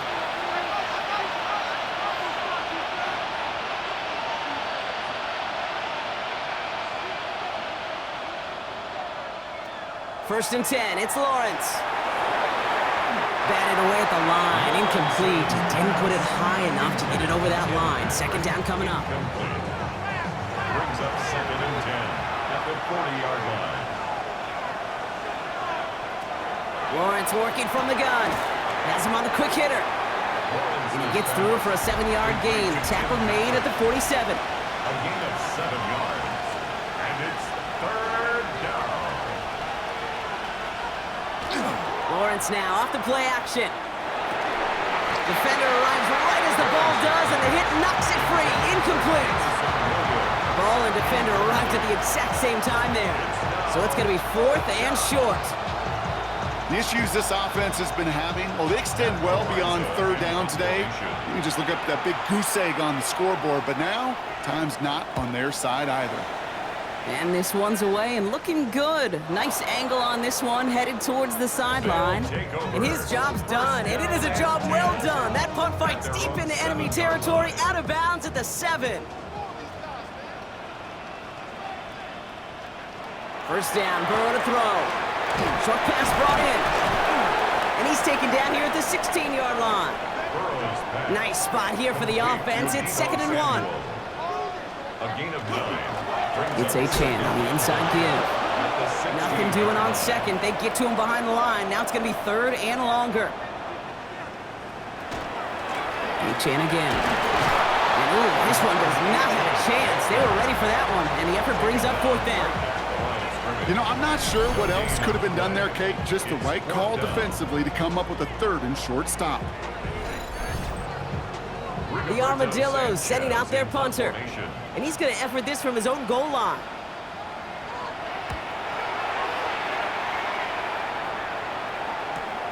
Ball taken in at the 36. And he gets him something back on that return. They're up in the neighborhood of midfield. Whistles after that play for an unfortunate sight. A player hurt in the first game of the season. Training staff out to work on it. The ball's on the 48. Here we go. First down. Out of the gun, Lawrence. Hits him on the out route. And they shove him out. Looks like he got about 6 before they did so. It's 2nd down. At the 46-yard line. A 7-yard pickup. Brings up 2nd and 3. On play action now, Lawrence. Completed over the middle. And he'll pick up enough to move the chains. New set of downs from 37. Orlando, first down. An 8-yard pickup. First down, Orlando. Walker on first down. Kicks away from one. This is going to take him into the red zone. He's down at the 16-yard line. We've got a break in the action. Looks like someone was shaken up on the play. Medical personnel out now to attend to him. And keep this drive moving, partner. Here's another 1st and 10. Staying with Walker. And he gets to the end zone. Touchdown!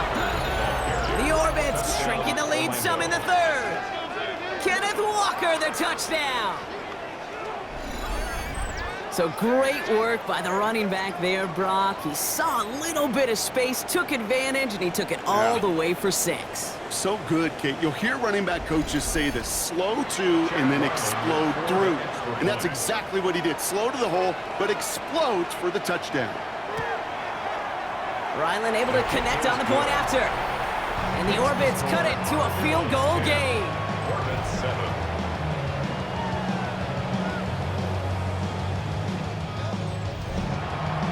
Raleigh set up, and it's away. Just a 3-point game now. Here's Tylan Wallace on the return. And a decent run back is going to end as they bring him down inside the 30. This offense ready to get going again now. And it has been all about these defenses so far, Brock. Even into the second half, we're still waiting for one of these offenses to take charge. Yeah, what you're feeling, these defenses are making every yard tough, every first down tough, every series tough. And offensively, yeah, it's time to toughen up, and maybe more importantly, sharpen up. He's tackled at the 29-yard line. A gain of a yard. Brings up second. Burrow out of the shotgun. Connects on the crosser. And he's going to be taken down here after he takes it to the 45. He gets 16 yards on that play. And that's good for a new set of downs. You know, Kate, you'll find teams go to this crossing route concept sometimes a dozen times a game. And a lot of times it's for shorter yardage, but sometimes things break in the right coverage for a much bigger impact play, just like that. And they get this down to the 44 before he stopped. So a new set of downs. Here we go, 1st and 10. First down. 1st and 10 at the 44-yard line. Here's Achane from the pistol. And they're going to stop him after he wiggles his way forward for 2. Following that little 2-yard run, it's 2nd and 8. A gain of 2. Brings up 2nd and 8 at the 42-yard line. Burrow to the air now. He'll get this to Samuel. And they get this down to the 28. We've reached the end of 3 in our Week 1 opener. It's just a field goal game right now. Still a lot that can happen.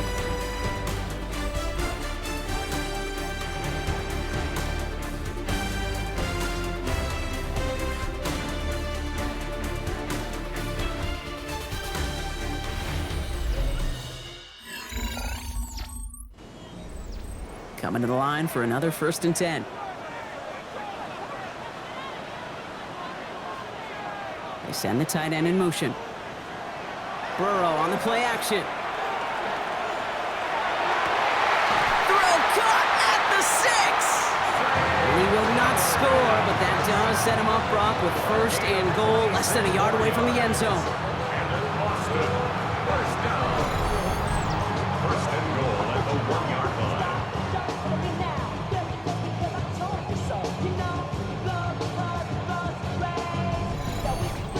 Part of the reason I leave you pregame, Kate, and get down to that field and watch these guys throw and catch is I want to see their timing. I want to see their anticipation. That is picture perfect right there. And this time they're going to get to him before he can get that pass away as he goes down. And it's step 1 towards a goal line stand. Still going to need a couple more, though. 2nd and goal coming up. 1st and goal from the 1. From the 1. I don't mind throwing it, but that's the one thing you can't have happen. Defensively, you know they're going to bring it. And now, well, they're more than content backing this offense up with the sack. He's got it. And he's brought down real close to that goal line at the 1. A 6-yard gain brings up 3rd and goal. On 3rd and goal, here's Burrow. And the connection made in the end zone. Touchdown!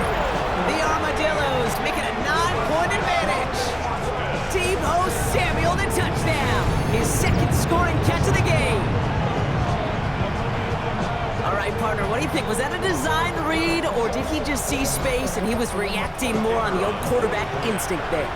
Yes. I think yes on both of them, and that play happens so fast that it really is instincts on both sides.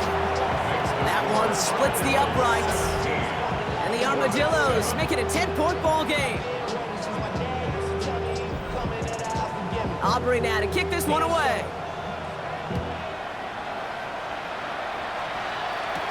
Legets with a return here. And that's going to set them up just beyond their own 20. This offense getting all set for this series. And they just saw that lead stretch out to a 2-score margin now. Really makes this a must-score series late. And Kate, you know I believe this. You can never play this game in a state of desperation, but a state of urgency got to be sky high right now. Lawrence with it on first.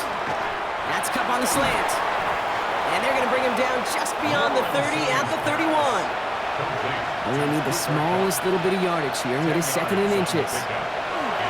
From the shotgun, Lawrence finds him on the crossing route. And he's going to take this down to the opposing 44. Offense up to the line fast.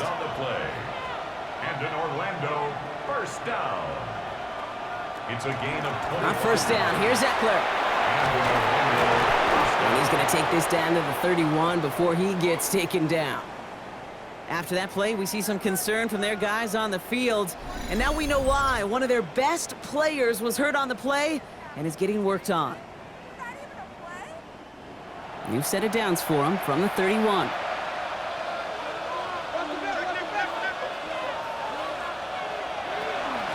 Handoff to Walker from the gun.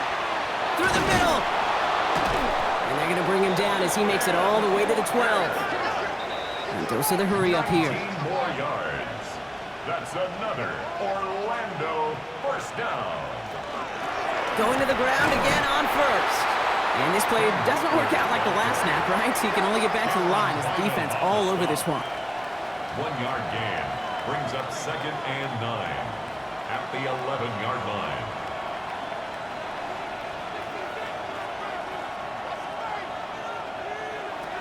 Now Lawrence. Here's a screen now for Walker. And he's short of the first after a mile gain.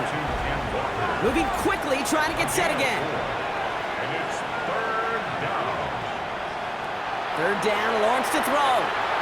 Catch made. And the pass is stopped before it can get to the first. Great tackle there to bring up 4th down. A gain of 5 yards. Desperation time here. And they get to him on 4th down. It's a sack and a turnover on down. I think every analytics book out there, Kate, said you got to go for it. You're in 4-down territory, down a couple scores here in the 4th. But now it's all about the defense. Can the defense come with a quick turnover or a stop to somehow, some way, spark a comeback? The offense getting set to go. And that last drive, no answer for what they were doing through the air, so expect some tighter coverage this time around. Offense into the shotgun set as they line this up, 1st and 10. They'll start the drive with Achan. And he's going to get this one to about the 22 before they take him down. So a timeout comes in. Looks like the defense using its first stops this game as we get close to our 2-minute warning. Coming to the line, this is 1st and 10. 22-yard line. Achan running right. Escapes the defender. And some excellent work to drive them all the way up past the 30-yard line. Now with 2:09 left on the clock, we get a timeout from the defense. So they'll head up here, 1st and 10 from the 34.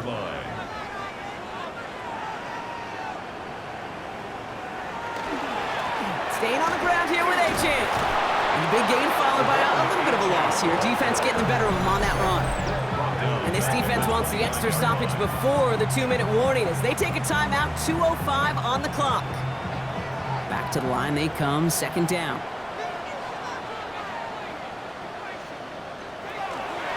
At the shotgun, they'll give it to Achan. Makes a cut to the right sideline. And he can't get the touchdown, Brock, but plenty of yardage. He goes out down near the 10.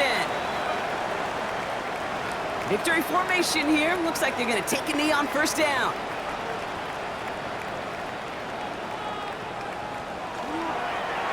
Drawing up the design keeper. Lining up to take a knee on second down.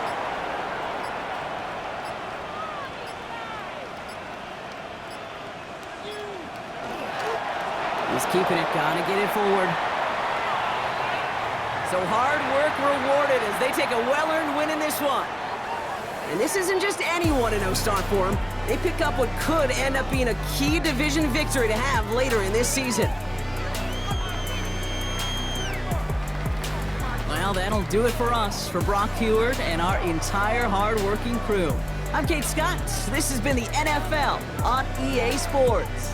The Armadillos are your winners as we say so long from Austin.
As we welcome you to another edition of the NFL on EA Sports.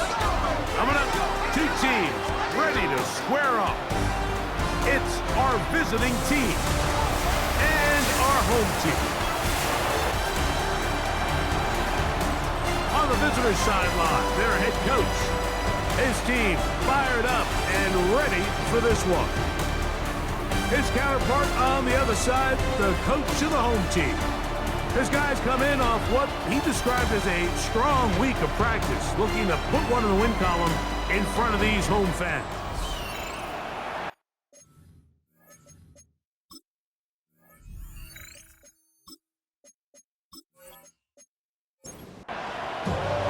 Mike Tirico with Greg Olson. We're ready to start year two together in the booth.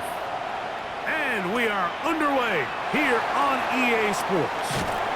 He'll get this up to the 28-yard line. Nice place for the drive to start. The Houston offense heading out to the field for the first time.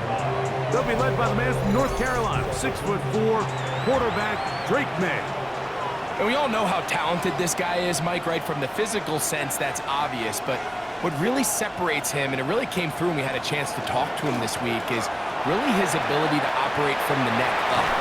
His processing speed, his decision-making. It seems like he's always one step ahead of the defense, and when he's on, He's proven to be really hard to beat. A gain of 14. Good for a quick first down.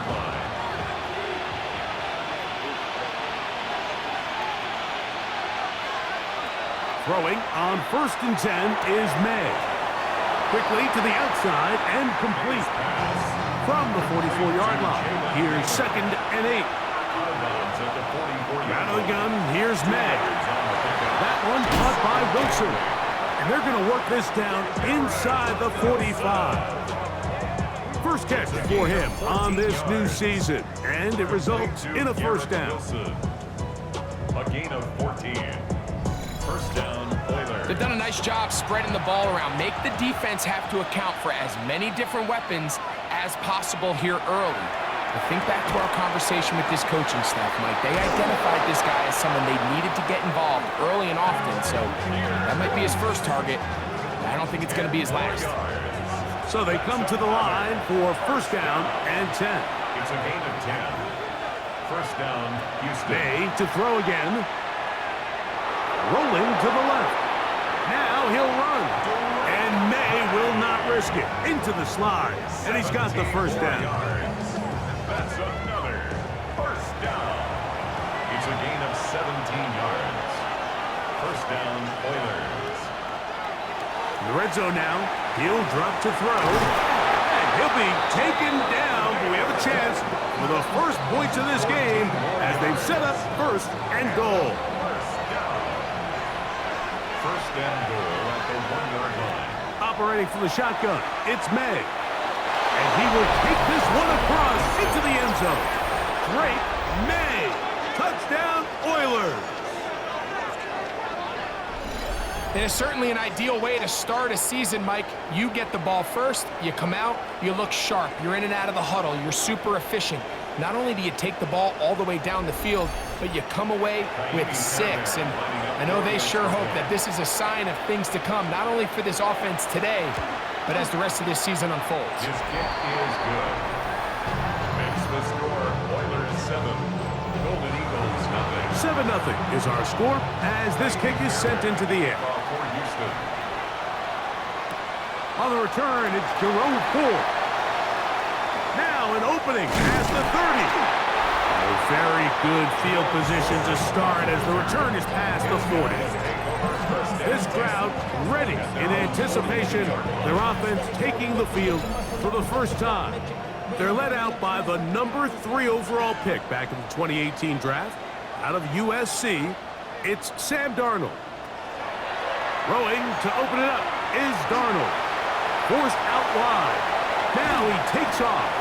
And they'll move this one down inside the 40-yard line. It's a gain of 20. An even 20 yards. Impressive start to this drive.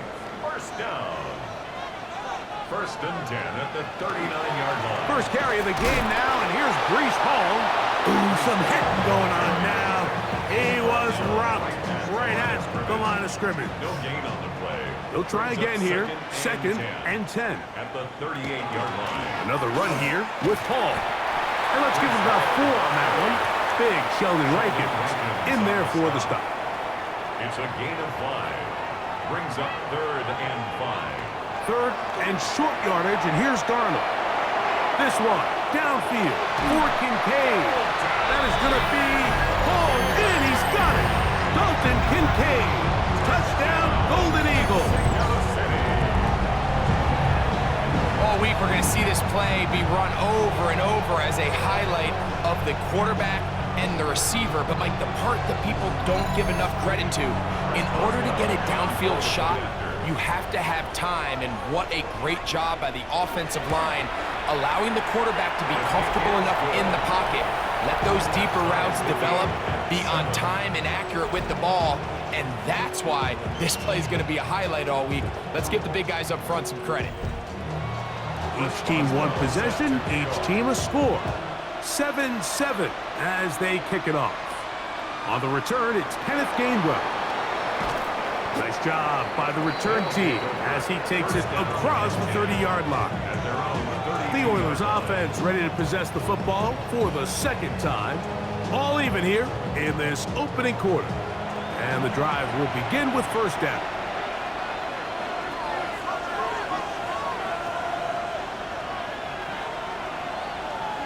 Working out of the gun, it's May. And that one is complete along the boundary. Good job of getting those feet in back. At the 36-yard line. It's a gain of 5. Brings up 2nd and 5. Throwing on 2nd down, May. That one knocked away. It is incomplete. Very good job defensively. Stayed right with him. And will bring up 3rd down. To throw is May. A short one taken by Hawkinson. On 4th down, here comes the veteran Thomas Morstad to punt.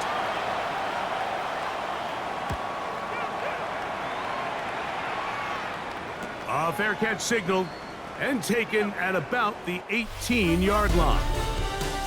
So, first quarter in the books here on NFL Kickoff Weekend. All even on the scoreboard. Back with more from Mexico City and the International Series after this. They go 3 tight ends here on 1st and 10. The drive begins with a run, and it's Hall. And a nice run there. He'll get 8 to the 28-yard line. 2nd and a yard. It's a gain of 9. Brings up 2nd and a yard at the 28-yard line. They'll go play action with Darnold. Back to the left side where he's got Kincaid. And he's going to be out of bounds just beyond midfield. It's a gain of 25 yards on the play. And up next to throw on 1st down is Darnold. He's got the number 2 overall pick, the rookie Travis Hunter. And they'll take this down inside the 35. 13 more yards. Darnold to throw on 1st down. That one incomplete. The defender right there to make the play. And it's 2nd down. Incomplete. It's 2nd down and 10. Give up the middle with Hall. He'll take this forward for about a yard at best. That is Nnamdi Madubuike there to bring him down. 2-yard pickup makes it 3rd and 8. They need the 24-yard line as they come up for 3rd down. Operating from the gun, it's Darnold. That'll be caught. It's Hunter. And they're in business now. He is out of bounds inside the 10. That's another Mexico City. From the shotgun, here's Darnold. And he gets to the outside and takes it in. Dalton Kincaid. Touchdown, Golden Eagle. What a start to the year. His 2nd touchdown in this opening half. And that is number 2. Greg, he is off to some kind of start in this one. 2 quarters and 2 receiving touchdowns. Mike, this is one of those situations where as a defensive coordinator, you've got to give your group an answer. Because right now, they don't have one for this guy. Makes the score, Golden Eagles 14. Boswell now following the touchdown. Back out to kick this one off. To return is Kenneth Gainwell. And he'll be brought down just beyond the 25-yard line. The Oilers offense ready to see what they can do with this next possession. So, Greg, let's pull back big picture and talk NFC South for a second, a division that you know so well. We've got teams that have been to the Super Bowl in the last 15 or so years out of this division. Yet people overlook it at times, and maybe they've overlooked how good Tampa's been the last 4 years, too. Well, it's funny, Mike, you think it wasn't very long ago that the NFC South was the toughest division in football. You mentioned Super Bowl teams. Tampa Bay won one recently with Brady. And then Atlanta, they make a Super Bowl with Matt Ryan. And New Orleans, and obviously the success they had with Drew Brees. And Carolina, we played in a Super Bowl. I mean, this was a division you didn't want to play. Now, they've all fallen on their resets. New coaches, new quarterbacks. Tampa Bay has done the best job weathering and taking advantage of their rebuild and their next era in the midst of a down division. So, big reason they've won 4 in a row. Can Atlanta, can Carolina, New Orleans, can they catch up? Because right now, like you said, Tampa Bay has been the dominant team in this division. Greg, you lived it, you know it. While these may not be the biggest markets in the league, the rivalries amongst these teams really elevates what you see when you watch the NFC South go head-to-head, too. Yeah, and over the years, there's been some major games played between Hall of Fame quarterbacks in uniform for all these teams. So it has a lot more history and a lot more, kind of relevance than maybe it feels as of late. The markets are a little smaller. The teams have been down. They might not have the premier star players that they had in past generations. So back to the end zone. He's got it. T.J. Hawkinson. Touchdown, Houston. Greg, it's the quarterback's best friend, and you were that guy for a lot of years. The tight end in a tight area with man coverage. Yeah, and it's really twofold, Mike, right? First and foremost, we see so many of these tight ends around the league that now have gotten to the point where one-on-one matchups, that's advantage offense. But then even in the cases they don't create great separation, Mike, it's their size, their catch radius. It's such a friendly target for the quarterback that when things get tight in the red zone, they look to the tight end. So back to level after the touchdown. Time for the kickoff. He fields it at the 8. He'll work his way across the 25-yard line. The Golden Eagles offense ready to take over once more. Greg, when you look at the AFC South, there's an appreciation for what the Houston Texans have done. A couple of different quarterbacks, a couple of different head coaches. They've really been the team over the last several years that has been the team to beat in this division. And for the others, there's been moments. The question is, what pieces can they put together to try to knock Houston off the top? Yeah, and nobody wants to be in a league, right, Mike?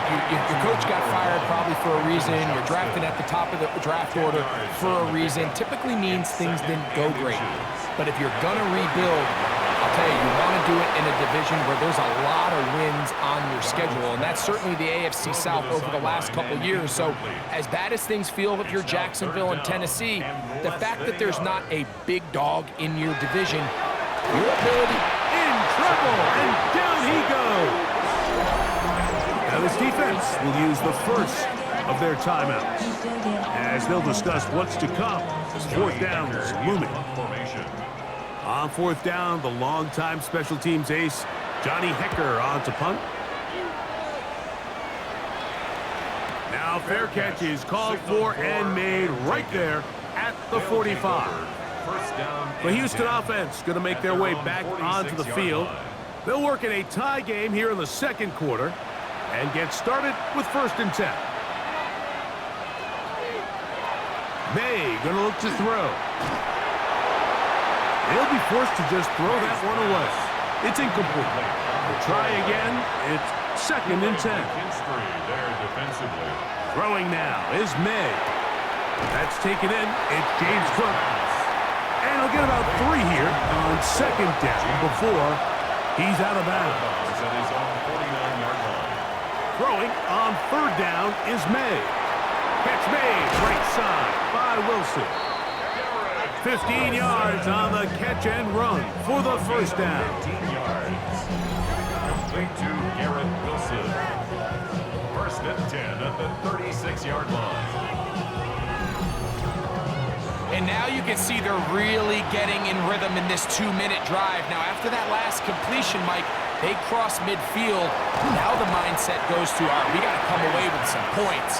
They've got a quarterback who's in complete control, and they got to see if they can finish this thing off. Well, this is a great example of the old saying, Mike, you never go broke taking a profit. And give credit to this quarterback. I know it's not the big explosive play he was looking for, but getting the ball into the hands of his running back, allow him to pick up some extra yardage after the catch. And that's a 1st down.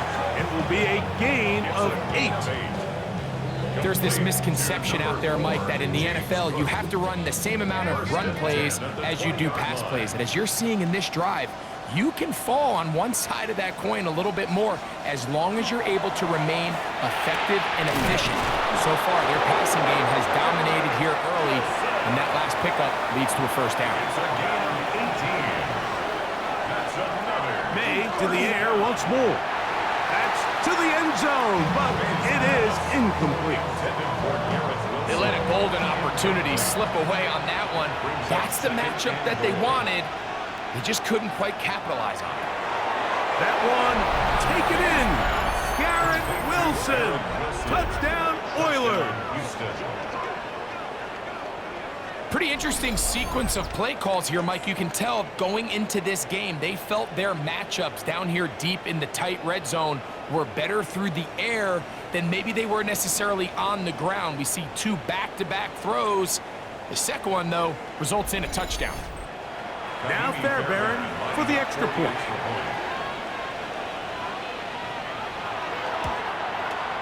It's up and through. And the Oilers have broken the deadlock as they move out to a 21-14 lead. They didn't leave much time on the clock to put together a drive here at the end of the first half. And the kickoff's coming their way. And it'll be brought down past the 25. Decent field position to start this drive. The Golden Eagles offense going to take over just before the half. They're searching here for the tying score, down 21-14. And they'll begin 1st and 10. Working out of the gun. That is the 9-time Pro Bowler, Khalil Mack, getting in there to bring him down. His first sack of the season. This is a great reminder of why it's so important to have great offensive tackles. When you get beat so fast off the edge, the quarterback has nowhere to go in the pocket to escape, and that's what happens. They fake the jet sweep and will hand it up the middle. And he's going to be taken down as time runs out on this first half of play. Okay, Mike, thanks very much. Welcome in, everyone, to the Orlando studios. Scott Hansen with you for a quick halftime report. We'll let both sides catch their breath and get their orange wedges as we're going to get ready for the third quarter action. So let's go back out to the stadium as we rejoin our broadcast team, Mike Tirico and Greg Olson.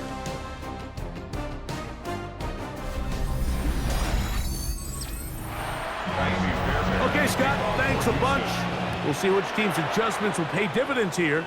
Likely going to play a big role in who wins this one. The Golden Eagles offense going to have the first crack at it as we begin this third quarter. They trail here by a touchdown as this drive will start with a first down. We're going to start this drive on the ground. It's Hall. He's inside the 40. And they finally bring him down, but he gets it to the red zone. Brings it inside the 20. It's a gain of 55. That's good for a Mexico City first down. Throwing on 1st and 10 is Darnold. Throwing right. That's Johnston. Here's 2nd and 3 to go. It's a gain of 7. Darnold to throw. Oh, they're on him in a flash, and he lost the football. The defense has it. Past the 40. To the 20. And he returns this all the way. Touchdown, Houston. And Greg, you talked about it all week. Not just stop them with the defense, but make impact plays, and that is as big a play as you can ask for. Yeah, and across the league, Mike, this continues to be a huge point of emphasis. Every defensive coach starts practice with takeaway circuits. How can we find ways to take the ball away? In this case, they force the fumble, scoop, score, 6 points. Fairbairn able to add the extra point, and the Oilers have doubled their advantage. It is now a 28-14 game.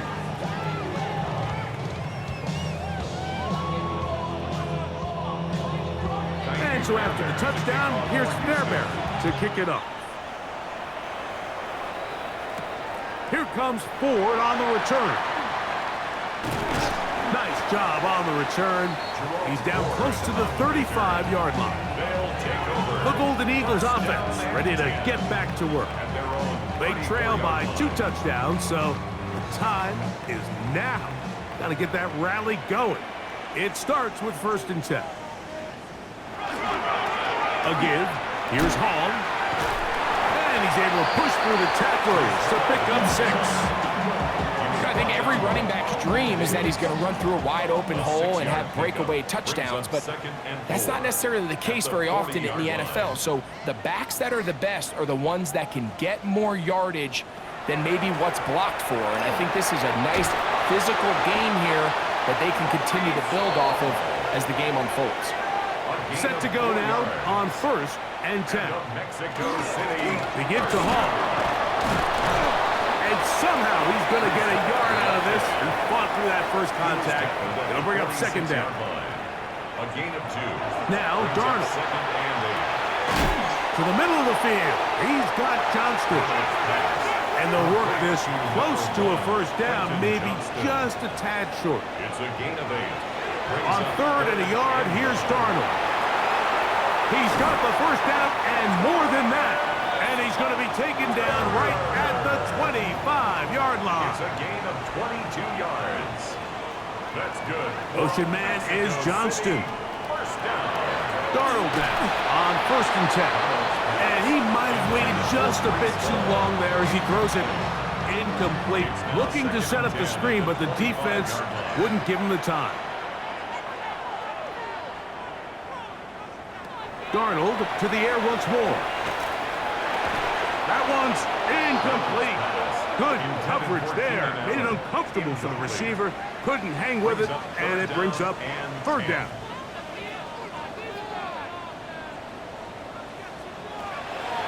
Off the play fake. Here's Darnold. He's got his tight end, Kincaid. And he's got another one. Dalton Kincaid. Touchdown, Mexico City. What a start to the season. It's a 3-touchdown week number 1. And that is the hat trick. What a game. His 3rd touchdown reception of this one. And nothing they've done to slow him down has worked, Mike. This defense, they're throwing multiple guys at him. They're playing man, they're playing zone. It doesn't matter. This guy is having his way, and he's having the day.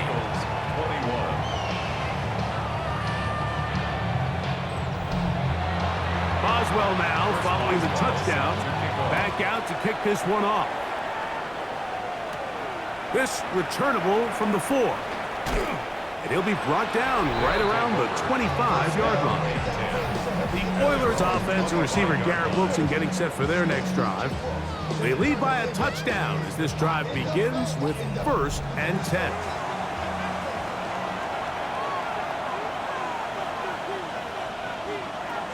Operating from the shotgun, it's May. And he got rid of that one quickly before the receiver even knew what was going on. That's incomplete. 2nd and 10. It's now 2nd and 10 at the 25-yard line.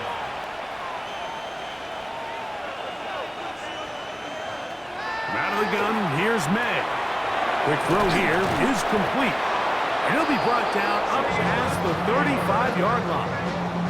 It's a gain of 11. Pickup of 11 yards on that one. 1st down for Houston. 1st and 10 at the 36-yard line.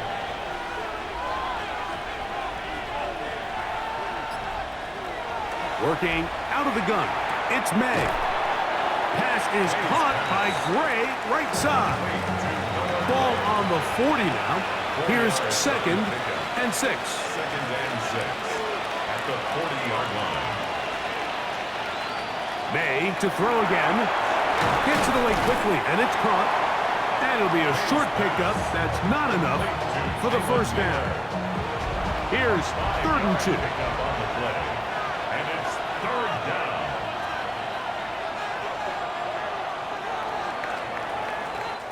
We are through 3 quarters here on NFL Kickoff Weekend. Back with more after the break. You're tuned in to the NFL on EA Sports.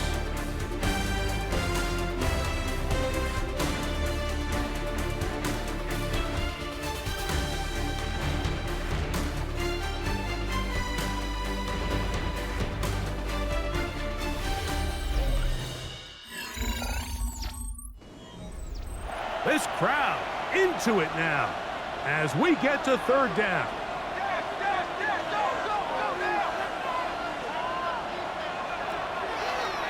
Off the play fake, here's May. Nowhere to go. He's going to be taken down.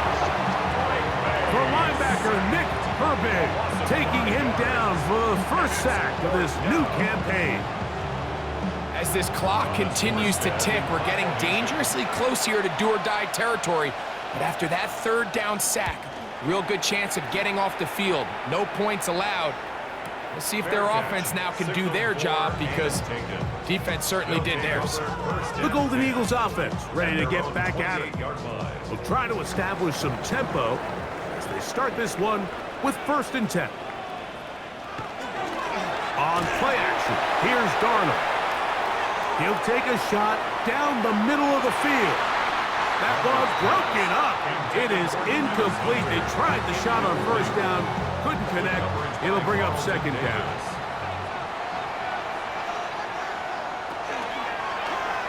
Now here's a keeper on the zone read. He'll be a little short of that 1st down. Tackled at about the 37-yard line. A big play looming here. They need to convert. It is 3rd and inches. Throwing, Darnold. He gets this one complete to Johnston. 13 yards on that pass play, and that will be a 1st down. City, 1st down. 1st and 10 at the 50-yard line. And this is a tricky part of the game for any defense. You find yourself protecting a late lead, and the age-old question is, do you remain aggressive? Do you try to just keep the ball from being thrown over your head and make everything be tackled and played in front of you? That's what every defensive coordinator struggles with, so they can't get too soft here as they try to hold on to this lead here late. They'll go again with Hall. Once again, this defense up to the task. They stop him for no gain yet again. And now it's 3rd down. Leads to 3rd and 11. Motion man is Johnston. Throwing on 3rd down is Darnold. The pressure gets there, and down he goes. I see a lot of tired legs out there on both sides of the field, Mike. Looks like this pass rush has found a little bit of a second wind. They come away with a big-time sack, and it brings up 4th down. The Golden Eagles going to have to punt. They'll kick it away. They'll be forced to punt, trailing here in the 4th quarter. This fielded inside the 35. And it's a good return here, able to take it across the 50, set up the offense with a short field. The Oilers offense headed back to take over once more. They'll have a short field, looking to build on the lead.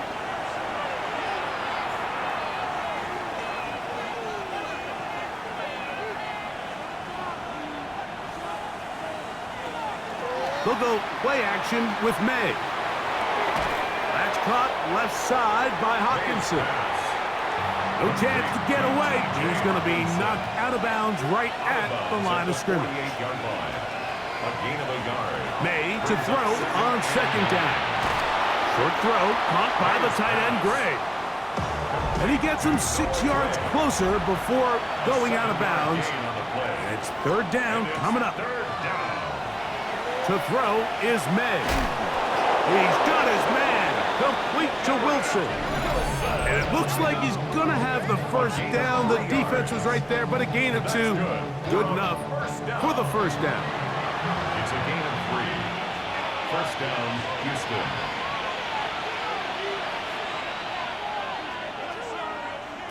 To throw again is May. And he's brought down after a gain of 6 on 1st down.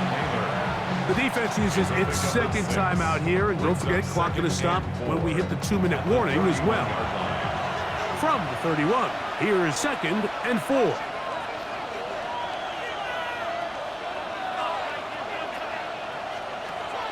Here's May again. That's deep for the back of the end zone. That is caught. What a throw. T.J. Hawkinson. Touchdown, Oilers. That is 2nd touchdown of the afternoon. Everything you want to do right there, Greg, in the 4th quarter. Get the ball with the lead and extend it to a 2-score advantage. Yeah, and I think this just might end up being too much to overcome. You said it. Once you get a 2-score lead this late in the fourth quarter, there's just not enough possessions to be had to claw yourself back in it. Fairbairn, good on the point after. And the Oilers will open it up even further here in this fourth quarter.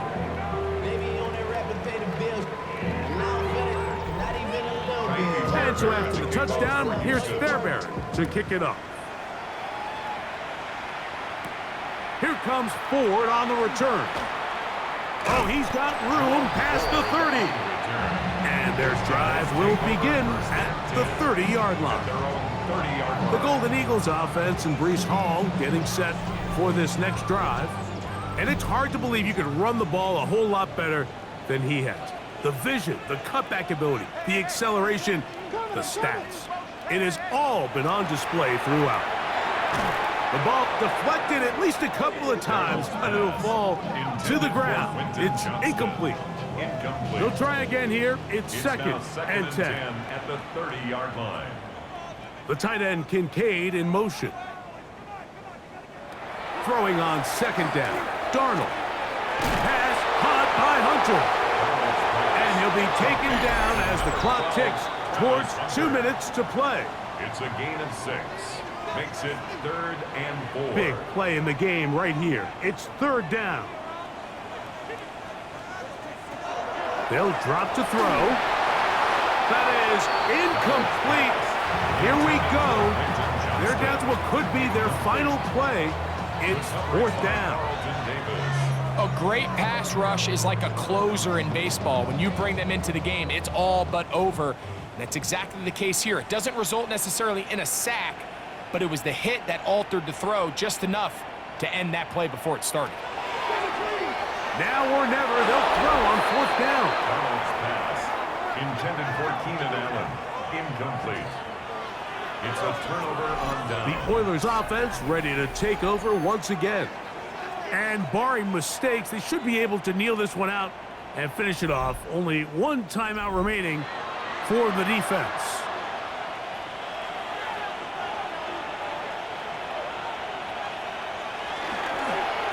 They'll run straight ahead with Cook. He'll try to get back to the line, but he's not happening.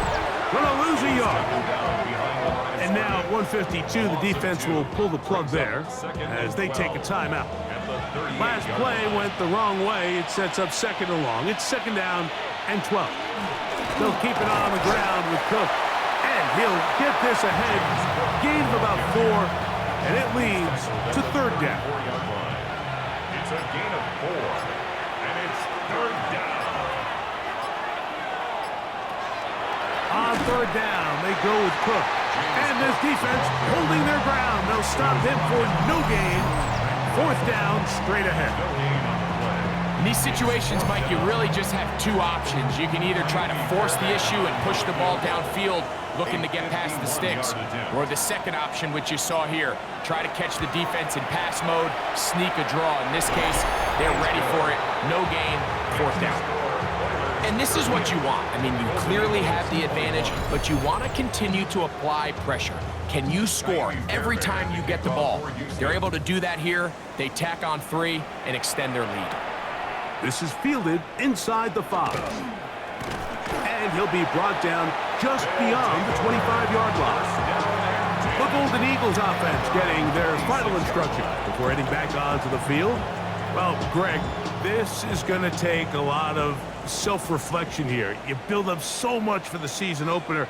To struggle like this has got to be a tough field. Yeah, we've never spoken to a team before their week 1 matchup where they didn't tell us this is the best training camp they've ever had, it's the best roster they've ever had. I mean, how many times have we heard that? So in this case, though, Mike, I think you have to be careful that you don't overcorrect. Of course, this did not go according to plan. This is not what they've been building to through their entire offseason schedule, but it's still also just 1 game. So don't throw everything in the garbage and start all over. Don't throw out all the hard work from the previous offseason. Stay the course, fix what went wrong, improve, and move on to week 2. And 10 yards to go. The tight end Kincaid in motion. Operating from the gun, it's Darnold. That is incomplete. Here we go. They're down to what could be their final play. It's 4th down.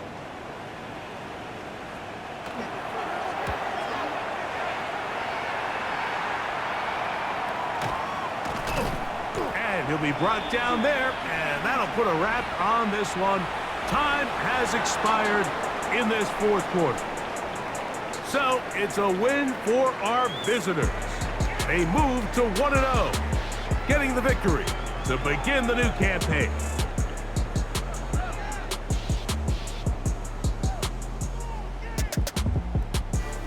So that'll do it for us. For Greg Olson and our terrific team behind the scenes, I'm Mike Tirico. You've been watching the NFL on EA Sports. Follow us on X at EA Madden NFL. So long, everybody.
EA Sports coverage of the National Football League takes us to British Columbia and the gleaming jewel that is Vancouver, Canada.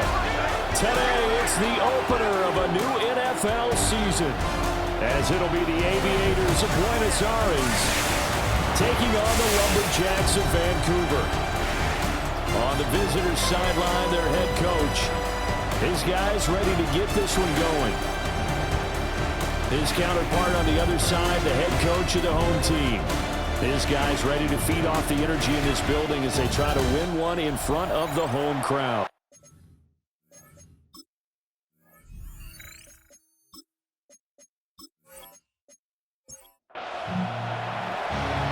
Get strapped in. It's just about time to get the party started. And we are underway from Vancouver. Oh, good-looking return set up here. And they got to be pleased with this. He brings it all the way up to the 40-yard line. So out comes this offense to take over for the first time.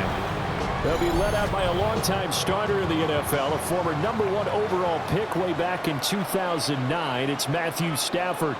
Truly one of the tougher quarterbacks in the league, is willing to do whatever it takes to win and plays through a lot of adversity and continues to do it at a high level in his high 30s. Trying to make another run in the Super Bowl here in his 17th season. Here's 2nd and 10. At the 40-yard line.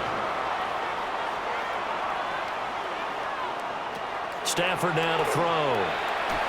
And his throw's going to be incomplete. Rashid Rice, incomplete. So now an early 3rd and 10 here on their opening drive. Throwing is Stafford. Completes it to Austin. And he can only manage to get this to the 45-yard line. Well short of the first. It's 4th down. And they'll send out their punter now. He'll kick it away after a 3 and out on the opening drive of the game. And he gets it away, a directional kick going toward the sideline. So out comes this offense to take over for the first time. They're led by their quarterback from the University of Alabama, Mac Jones. Mac Jones absolutely believed in himself coming out of high school. Went to Alabama despite the fact there are many high-profile quarterbacks already on the roster, and blossomed into a Heisman Trophy candidate in his final season with 41 touchdowns and only 4 interceptions.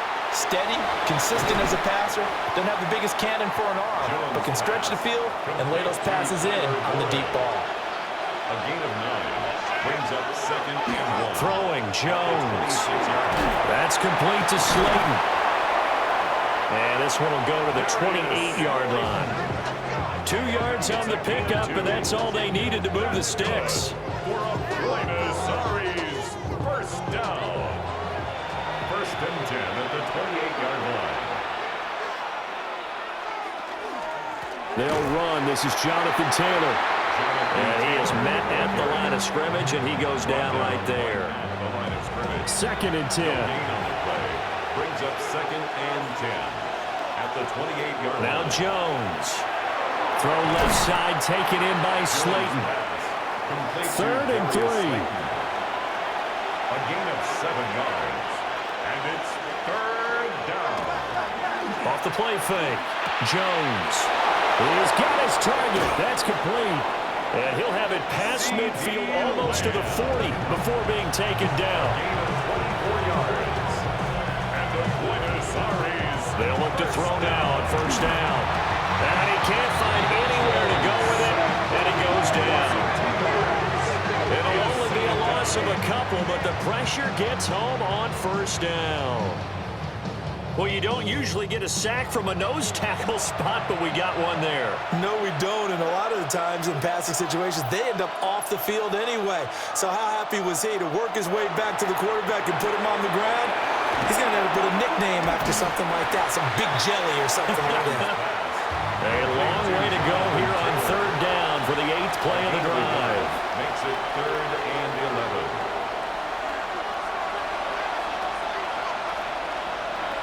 Operating from the gun, Jones.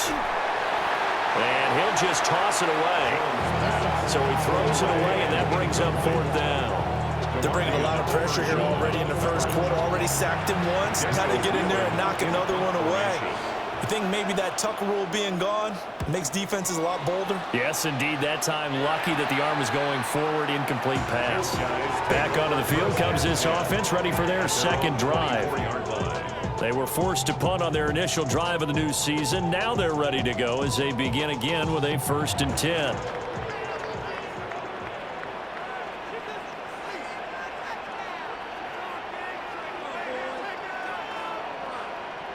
From the gun, here's Stafford. Very quickly here, and that's complete. And up to the 35 before they're able to knock him down. A gain of 11.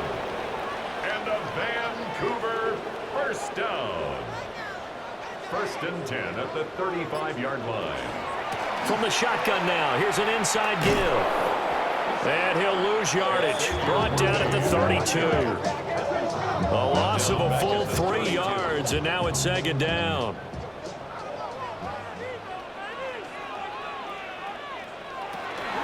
A shotgun handoff here to Irving. And he'll be brought down right at the 45-yard line. So from second and long, now we go to third and very manageable. Yeah, they love that phrase, don't they? Because as an offensive coordinator, you can keep people a little bit off balance and guessing because you don't have to throw it. You can come back with a strong run game if you want to. And if you're in 4-down territory, that really opens things up for you. No score after one on EA Sports. Second quarter now, and it's our home team with possession. Here's third and a few inches as they've got it as we resume action. A shotgun snap for Stafford. Left sideline, a dive, and it looks like he's got it. First catch of the new season for him, and he picks up the first. That's good for a Vancouver. First down. When I played in the yard as a kid, I used to imitate the spectacular catches that I would see on TV. I don't think I ever imitated one quite that well. Come on, give yourself some credit. No, I know better. What we just saw there, that was pretty special. That was short one to Gesicki. That's good. The completion there for 7 yards. And it's second down. A 7-yard pickup brings up 2nd and 3. At the 37. Off the play action. Here's Stafford. He's brought down to the red zone at the 18 after a gain of 18. First and 10. A first red zone opportunity in the new year here as they come up now first and 10. First and 10 at the 18-yard line. Here's Stafford. He'll look to Gesicki on the out route. Ball is caught. And he will reach the 8-yard line before going out. That's another Vancouver first down. Stafford looks to throw again. And it's caught. So the ball position now at the 3. Here's second and goal. A gain of 5 brings up 2nd and goal at the 3. Now Stafford. And a quick throw here, that's complete. Touchdown! Bucky Irving, a 2-yard touchdown grab. And the Lumberjacks post the first points of the ball game as they take the lead here in this second quarter. CD, it seemed like they were so focused on the guys out wide, they forgot about him out of the backfield. That's a really good point because you've got to communicate, and oftentimes when you start counting receivers, that's exactly what you do. You start from the widest receiver, work your way inside. Who gets lost sometimes? The back in the backfield. That's exactly what happened there. And he got into the end zone. Extra point by Butker is on target, and that makes the score 7-0. Now after the touchdown, here's Butker on to kick it away.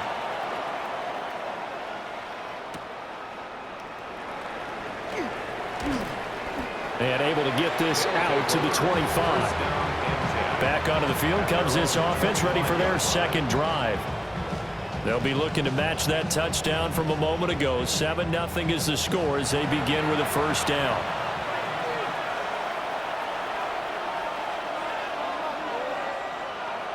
Throwing to start the drive. Jones. And he gets this one just shy of the 40, down at the 39. 15 yards is the pickup there, and the drive starting very nicely. First down. First down. First and 10. This is Lamb on the end around. And this is not going to work as planned. He's going to be met and dropped behind the line of scrimmage. Now they contend with a 2nd and 12 after the loss. At the 38-yard line. They give to Taylor out of the gun. And he is going to be stopped cold behind the line of scrimmage. Third down, now even tougher. 3rd and 13 after that loss of a yard. 2 minutes on the clock, second quarter, 7-0 ball game. So first and second down went in the wrong direction. They'll try to do better here on 3rd and 13. Operating from the gun, Jones. And he is caught. And he is out of bounds, but not before he's inside the 30. And now it looks like we're going to get a timeout here. We've got a man shaken up. While the medical staff checks on him, we'll step aside in this Week 1 contest. So now then, the big play has him all the way inside the 30 now, 1st and 10.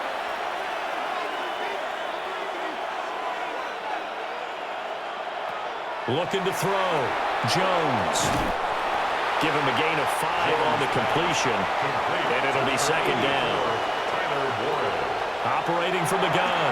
Jones. And down inside the 15, shy of the 10. From down at the 12, it's 1st and 10. Back to throw again. A quick throw, but incomplete.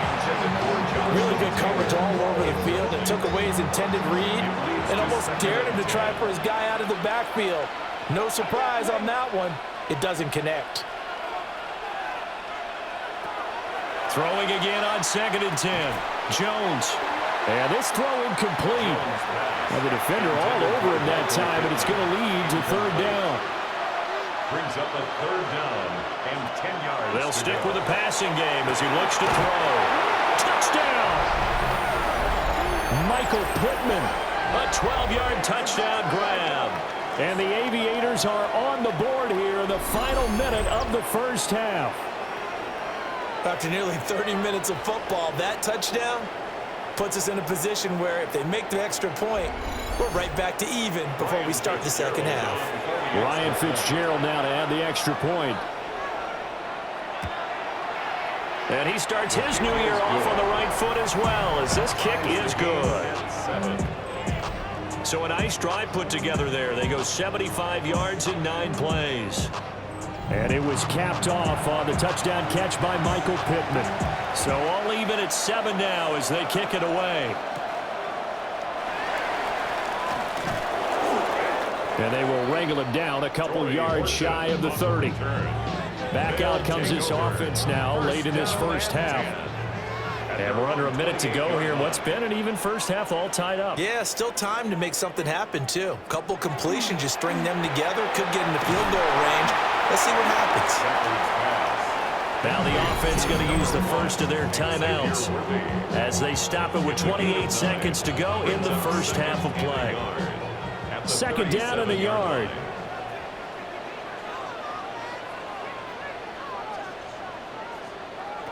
Back to throw, Stafford. And this throw a bit late as he couldn't reach back for it. Well, we've seen him catch a few passes out of the backfield in the first half, unable to connect on that one. Certainly seems like getting him the ball out of the passing game, though, is part of their game plan. It certainly is because he catches it well, creates a mismatch. You're going to cover him with a linebacker, a corner, a safety. They feel like he can win every battle. A beautiful fake. And he's able to get this one out closer to midfield across the 45. A gain of 10 yards. And a Vancouver first down. 1st and 10 at the 46-yard line.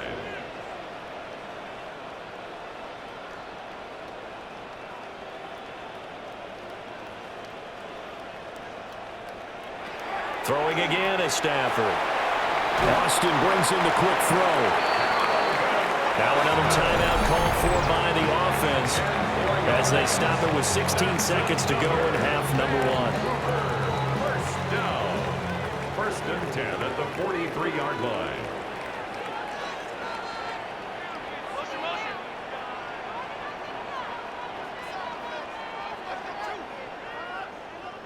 Stafford.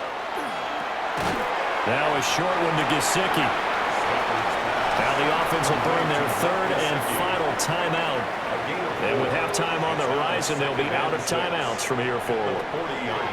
Now it's Stafford. Throwing the out route incomplete. That's Rice. And he gets it down a yard or 2 shy of the 30 before he's out of bounds. That's another Vancouver first down. Butker's kick here is good. And they take the lead here now at 10-7. So they're able to end that drive with 3 points in this one-possession ball game. And ideally, you want to end every drive with points. Most quarterbacks would tell you, let's end it with a kick, right? A PAT, that's number 1. Field goal you'll take. Punts, you really don't want to do that. In this case, they'll take the field goal and get prepared for the rest of the game. The offense back out there at the line, ready for their next drive. Now this thrown deep for Slayton. And a penalty flag comes in as that one winds up incomplete, but the contact is going to move the ball well downfield. So that PI call will give them one more play. And it'll be an untimed play as well. Now the half will end after this one, unless there's another defensive penalty. So we are deadlocked at the break here, and the EA Sports Halftime Report starts now. Here's Scott Hanson. All right, Brandon, thanks much. Scott Hanson here with an abridged version of the halftime report. Both offenses still trying to find their way. Tight, competitive game, though, as we are tied at the half. To find out who will come out on top, let's rejoin our broadcast team, Brandon Godden and Charles Davis.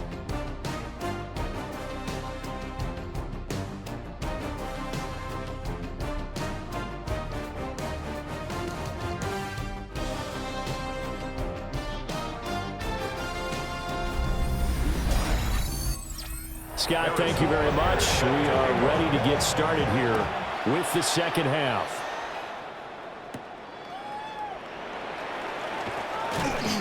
And up to about the 26-yard line, just across the 25. This offense ready to go to begin this third quarter. Well, the first half, very even. I mean, really, in all facets, this ball game tied, Charles. So as we start the third quarter, curious to see what the second half brings us. Certainly am. I'm with you on that one, and we all know a lot of coaches from the NFL all the way down to the Pee-wee level. They love to spin it to their teams. Hey, we're starting. He's got a man complete. And he has a big gain inside the 40 before being dropped. It's a gain of 35. First down. First and 10 at the 39-yard line.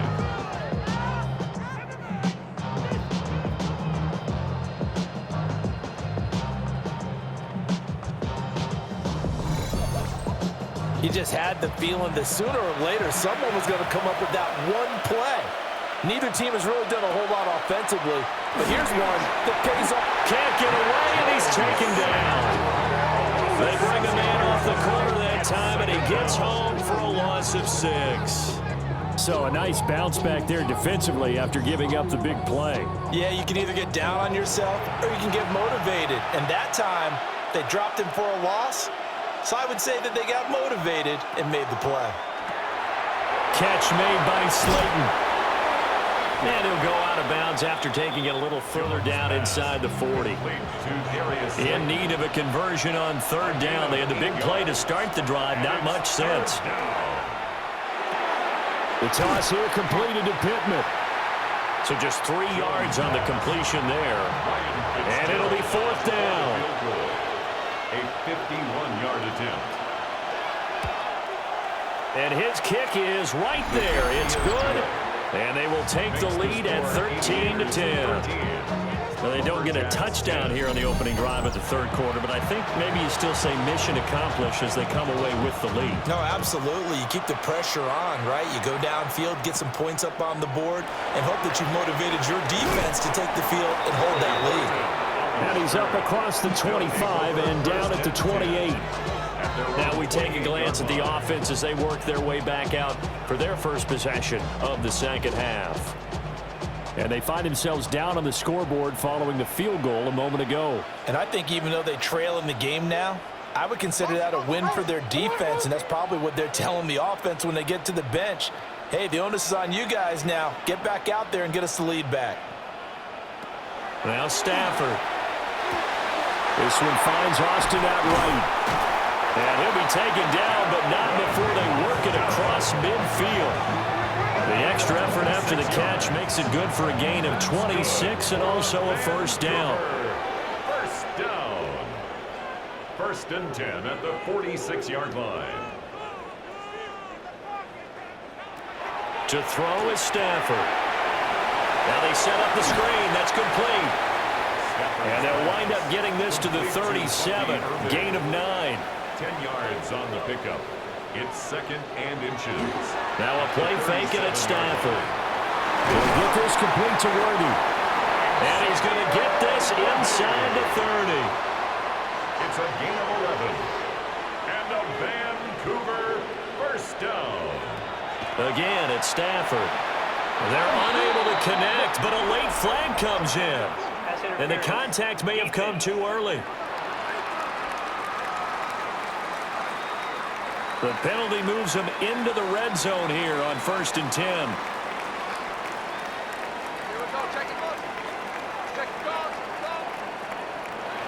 Here's Stafford. That's into the hands of Worthy once again. And he's into the end zone for the receiving touchdown. Xavier Worthy from 19 yards away.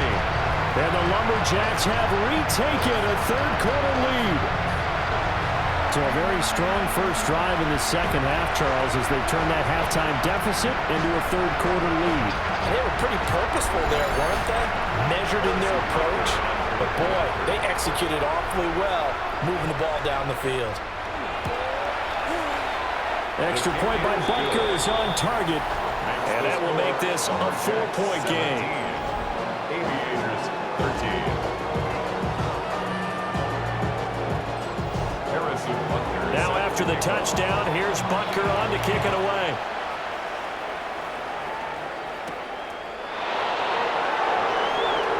Now a crease here as he's past the 30.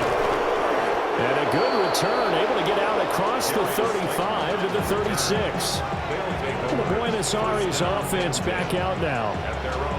And after the field goal last time, let's see what they can get here. At least they got points out of the last drive, Charles. I never met an offensive coach that didn't want to drive to end with a kick. Most of them want to end with a PAT, right? In this case, a field goal, they'll take it. Way better than the alternative, which is a punt. Yeah, but you met fan bases that wanted that. They weren't happy with that field goal. I haven't met a fan base yet that wants to drive to end with a kick, other than the extra point. That's it. A gain of 9 brings up second. Throwing Jones. At the 46-yard line. A short one there, caught by Warren. Back-to-back good plays have them on the move on first down. That's good. Now Jones. A short one there, caught by Warren. From the 41, here's second down and 5.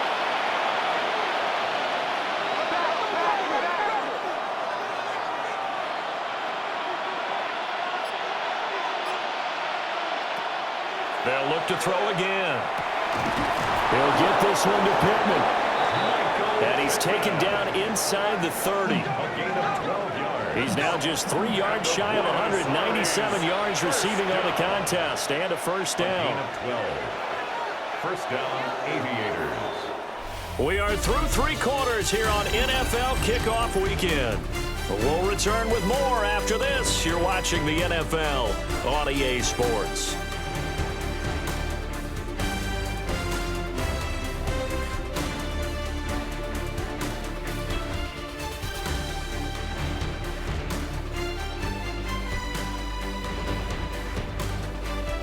Back now here on EA Sports, as it looks like we are just about set and ready to begin with the 4th. Again, he'll drop to throw. Left side to Lamb. And he's brought down at the 24 after a gain of 4. That catch now puts him on the doorstep of 500. It's his 499th reception.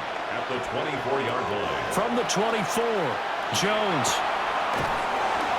It's just a gain of a couple there on the scramble, and now it's third down. He was brought down by Nolan Smith.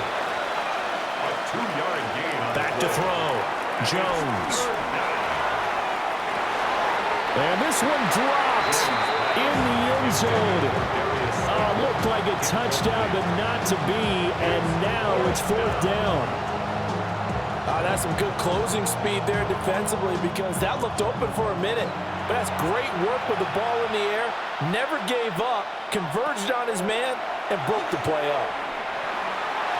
And it's incomplete. They cannot convert, and they turn it over. The 4th down pass play doesn't work out. And that will force a turnover on downs. So the defense has to stay out and get one more stop. They were able to do it, forcing the incompletion. So on their record, that goes down as a successful play. Doesn't matter how they got there, how it happened. they got it done, they're the ones that are jubilant. Complete to Austin here over the middle. Ball on the 28-yard line. Here's 2nd and 4. A 6-yard pickup brings up 2nd and 4. They'll fake it. Now Stafford. That ball caught. It's Rice. And he slips up past the 45 before being tackled. That one good for a first down pickup of 18 yards. For a Vancouver first down. 1st and 10 at the 47-yard line. A run up the middle with Irving. They'll get it up near midfield to the 49 before being taken down. And in this situation with the lead, 4th quarter, they're liking keeping the ball on the ground, I'm sure. That's just smart football, but you know the defense has to know it as well. They've got to stop them here. So now we're going to see that loading the box in a big way. 6, 7, 8, 9, whatever it's going to take, puts a little bit more pressure on your big offensive line. As big of a play as we've had in this one so far. This is 3rd and 3. Brings up 3rd and 3. Here's Stafford. And that is incomplete. Oh, he had a defender right there with him to force that to the ground. And 4th down now coming up. Corey Taylor in punt formation. On 4th down, the punt team is on as this is sent away. And this one hits at the 1, continues on into the end zone for a touchback. The Aviators offense and Mac Jones making their way back out. And this defense might be about ready to wave the white flag. Nothing they have tried to throw at him has been that successful. He just processes things so quickly and makes a right read seemingly every time. Throw left side, take it in by Pittman. And he'll get this up to the 34-yard line. It's a gain of 14. 4th quarter, down to the final 2 minutes, and we've got a one-score game. So it's our visitors with a football as we get you reset. They come up on a 1st and 10, desperately needing a score here on what could be their final drive. Oh, and that's going to sabotage their comeback plans. It is intercepted. Well, you knew you had to take some chances here with the clock winding down, needing a touchdown to win it, and that one might have just sealed their fate. Yeah, and that's the nature of the 2-minute drill. The offense trying to go downfield and make their plays. But defenses, they're sitting back watching everything that they do, but not too far back. They want to be in position to make a play on the ball, and that they did. Well, the Vancouver offense ready for their next drive. And this game not quite over yet, and we'll likely see them take all 3 timeouts defensively, so they can't just kneel this one out. They're going to have to try to run a few plays. You're exactly right. They've got to get a first down and make them use up all their timeouts in order to feel like they have this one in hand. And whistles, and we're going to have another stoppage of play as they call the timeout on defense with 1:53 left.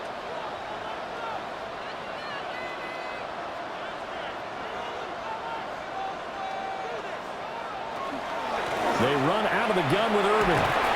He'll be hit down at the 33, 5 yards on the play.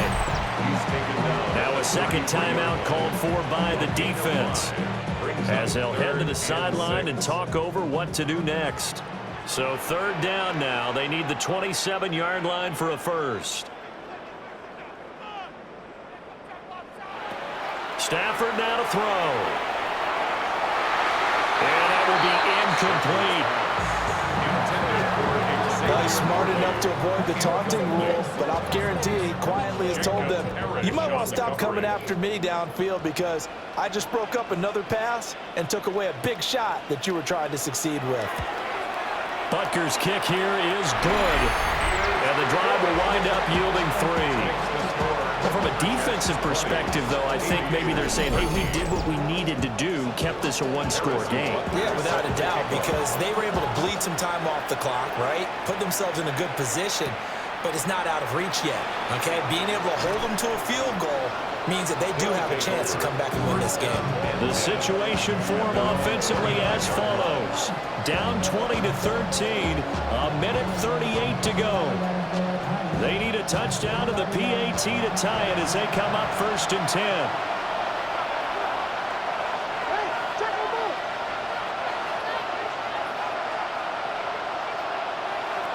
Here's Jones.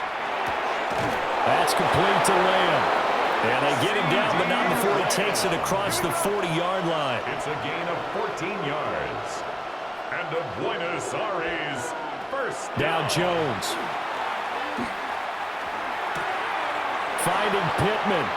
And he's able to get this one out closer to midfield across the 45. At the 47-yard line. A gain of 4. It's now 2nd and 6. To throw is Jones.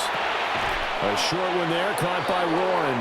Jones pass. Well, this one's had a season's worth of thrills already, and it's still week 1. Here's 3rd down now. And it's I was going to let this go for the end zone. And oh no, it's incomplete.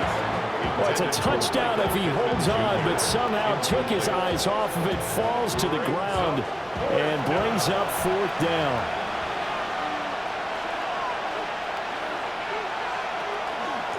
They'll try and run the option. And he has the first down yardage before they bring him down right at the 45. gain of 3 yards. That's good for a Buenos Aires Jones. first down.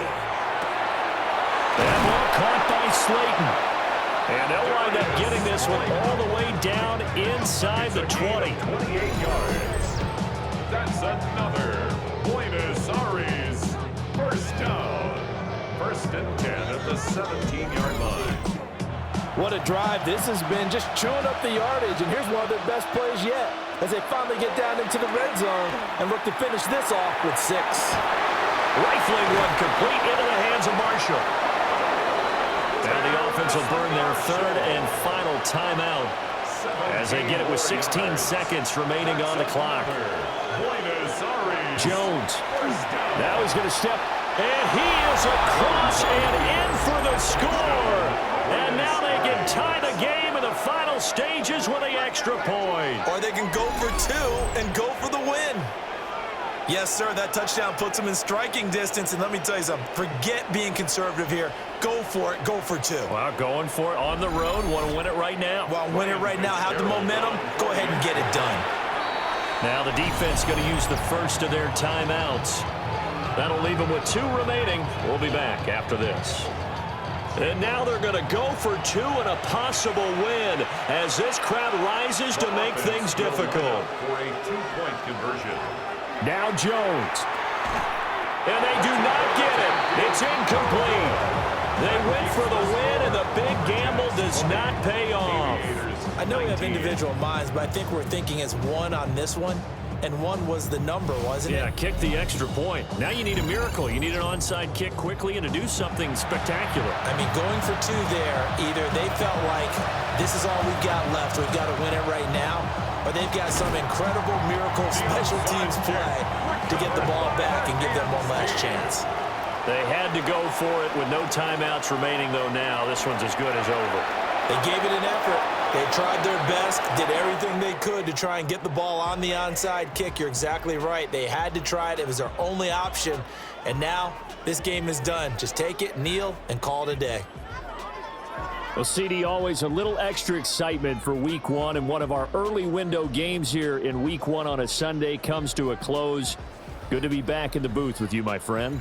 And it's good to be back in the booth with you as well. And we know that not everyone's going to start the season 1-0, right? Half the league is going to have a loss on their record. But everyone's going to have to build off of that opener. And how many coaches tell us every single year, you make your most progress between week 1 and week 2. We'll see how both of these teams progress the rest of this season. So for Vancouver, they can breathe a sigh of relief as they're able to eke out the 1-point victory here in the opener. And they will hit the road next week. Meanwhile, for Buenos Aires, they go down to defeat here in the opener. And they'll get a chance to redeem themselves at home next week. That'll do it for us. I'm Brandon Gaudin alongside Charles Davis. Thanks to our entire crew as well. We'll talk to you next time. So long, everybody.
the sun starts to set, we're going to see how much light is left by the end of this early evening game here on the NFL on EA Sports. Coming up, we have a good one for you between the visiting team and the home team.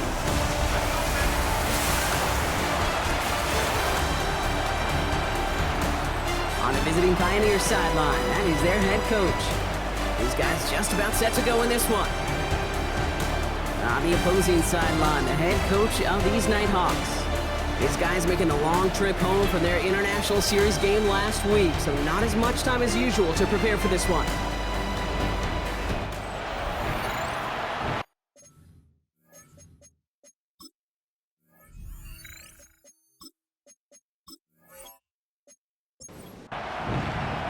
With Brock Heward and Kate Scott starting our second year here in the Madden booth. And the NFL on EA Sports is underway once again. And in the end, he's able to get it to about the 25-yard line before he's hauled down. So out comes their offense for its first possession of the game. And they're brought out by the 8th pick in the 2024 draft. And if your alma mater, the University of Washington, Michael Penix Jr. I got a smile on my face. I know he has a smile on his face as he runs out with a new season ripe with every possibility. This is only the first scene of a 4.5-month movie. He could be playing the part of the league MVP, maybe leading a legit contender into the postseason. How he starts this campaign, though, how you start can have a massive impact on how things play out. This is Dowdle on second down. And he's tackled with the first down yardage. A gain of 9 yards. And the San Antonio first down. A gain of 9 yards. First down, Pioneer. On the ground again with Dowdle. Quick adjustment defensively to stop him this time, so no gain on first down. Well, nothing doing on the last run. It's 2nd and 10. Penix here from the gun. On target to his back, Rico Dowdle. And he's going to go down right along the midfield stripe. It's a gain of 8, and it brings up 3rd down. 3rd down run with Dowdle. And that short gain is enough for a new set of downs. A gain of 4 yards. That's good for a San Antonio first down.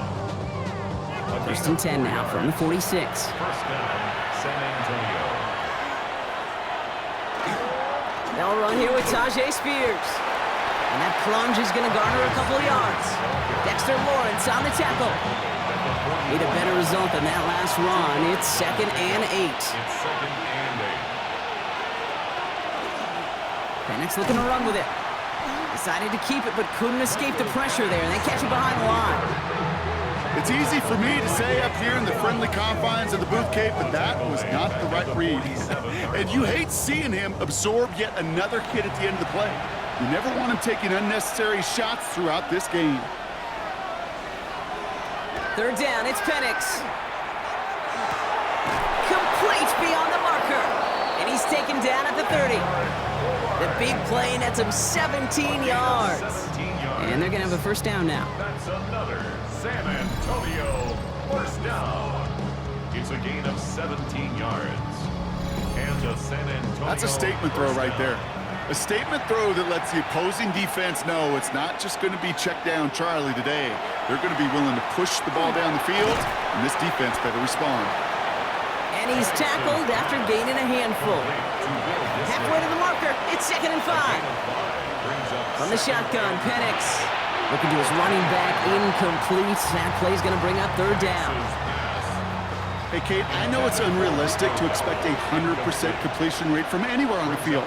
But in this close, you really shouldn't be missing too many throws. Those need to be borderline automatic. He dodged the tackle, and he'll pick up enough to move the chains. A 7-yard gain. Offense getting set. Here's 1st and 10. First down. A gain of 7.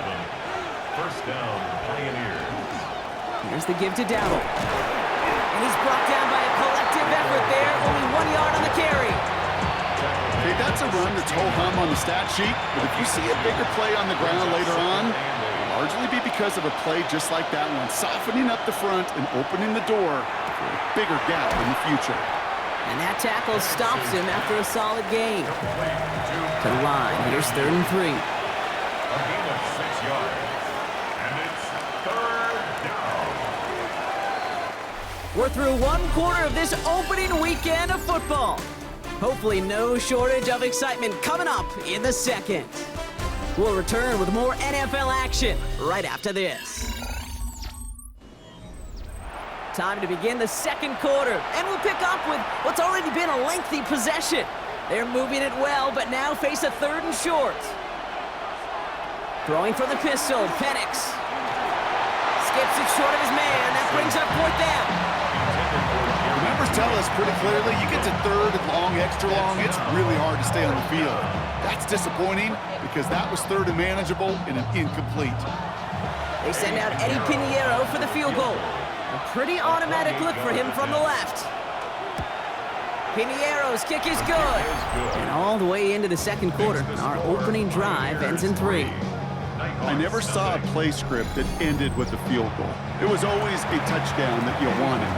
That's 3 points, and it's enough to give them the lead. On the return, here's Ray McLeod. And he's going to make this to the 28 before going down. All right, working from the gun to start. 1st and 10. Receiver in motion. He's headed right. Rodgers throwing to start it off. Has him on the quick hitter. And he's got a decent gain before being brought down. 5 still to go here. This is 2nd down. It's a gain of 5. Brings up 2nd and 5 at the 33. Rodgers to throw. Hits him on the out route. And he's going to get this up close to the 40 before going out. So fresh set of downs now from the 39. Sacramento, 1st down. 1st and 10 at the Off play action. Here's Rodgers. Finds him on the crossing route. And he'll be taken down, but not until he reaches that 45-yard line. He picks up 15 on the play. And that means 1st down. 1st and 10 at the 45-yard line. You know, it sure seems like he knew exactly where he was going with that before the snap. That's a pre-snap decision that led to a post-snap 1st down. Here's Algier on 1st down. Gets it ahead, has about 5 yards. Kyle Duggar hauling him down. Run picks up 6, so that means it's 2nd and 4. Brings up 2nd and 4. Algier with another carry. And he's tackled with the 1st down yardage. It's a gain of 8. That's another Sacramento 1st down. 1st and 10. Offense already looking like they're in mid-game form. They've got it down to the 32.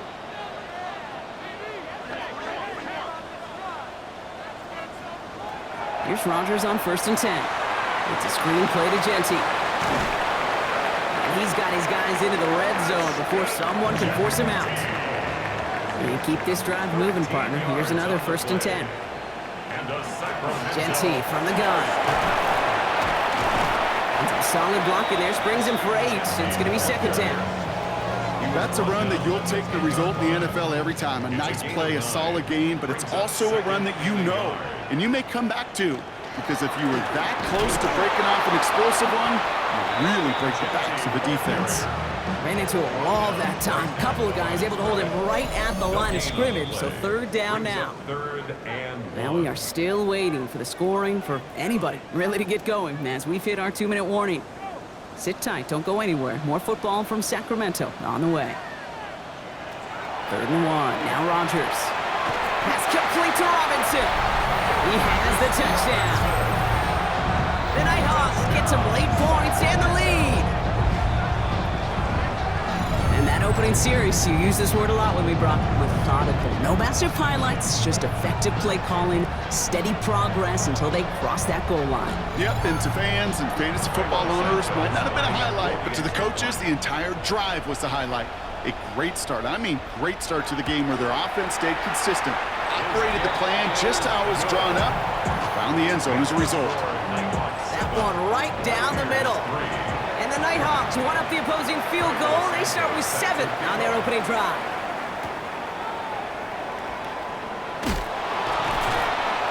He's brought down just beyond that 25-yard line. Their offense headed back out for its second drive of the contest. Their first drive of the new campaign netted a field goal. Now let's see if they can bump that up to a touchdown on drive number 2. Penix now on first down. On the slant, complete to Judy. And he's going to have this up near the 40, just a little bit short of it. Working quickly here. Yards. That's good for a San Antonio first down. Play action. Here's Penix. Pocket isn't holding up. They're able to drop him. And the big play drives them backwards. Second down coming up. Offense at the line, but they won't snap it. We've got a timeout, as they'll meet and decide what to do on this second down.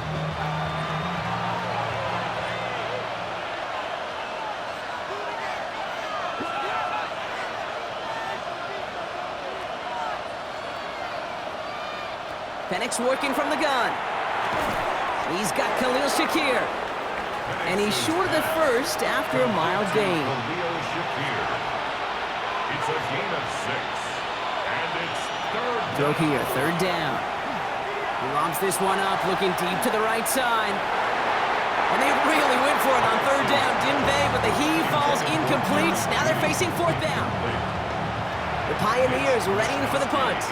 And this is going to be his first punt of the new season.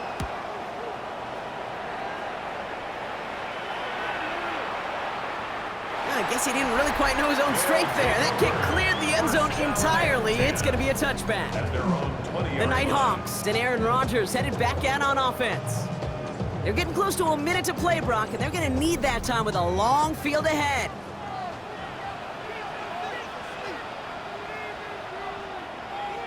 First down. Here's Rodgers. He's not going to be able to escape, and down he goes. Now we're going to get an offensive timeout. That's their first. They'll have 2 left to work with before halftime. Offense needs to shake off that sack in a hurry as they get ready for second down and 13. Slot man's in motion right. Rodgers from the gun. Throwing the out route complete. And he's up across the 20 before going out of bounds. Third down here, need 8 on the play. That's a gain of 4. Brings up 3rd and 8. Here he goes, 3rd and long.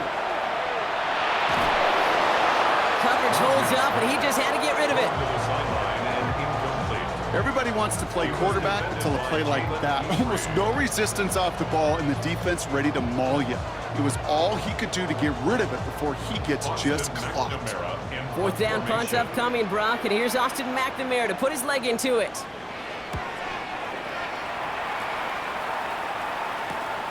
He's got it. That's going to be a 1st and more. And he puts together a nice little return there before they're able to bring him down. Their offense headed out now. Not much time left before the half. And as they get set, partner, gotta imagine they're bringing some urgency with them to the field this drive, too. Yeah, I think you and I both know in calling these NFL games, that sense of urgency can be replaced by full-blown panic in a hurry. So find a way to possess the ball and, more importantly, score some points.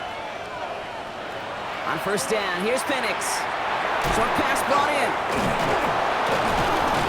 And he's brought down right in the neighborhood of that 40-yard line. Timeout taken by the offense, their second. And they still have 1 in their pocket for what's left of this half. So fresh set of downs now from the 39.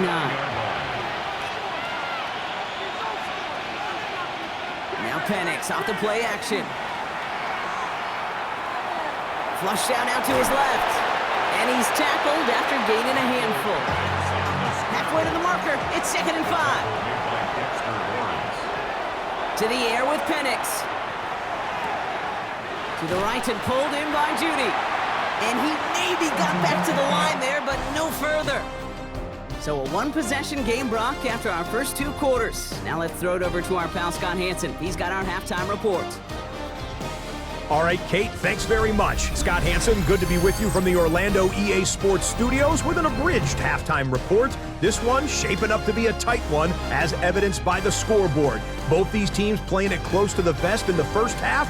What will happen in the second half? Let's find out as we send it back to the stadium and our commentary team, Kate Scott and Brock Hewer. All right, Scott, thanks so much. We are back, and this one's shaping up to be an exciting one. Very close game, Brock, as we start our third quarter.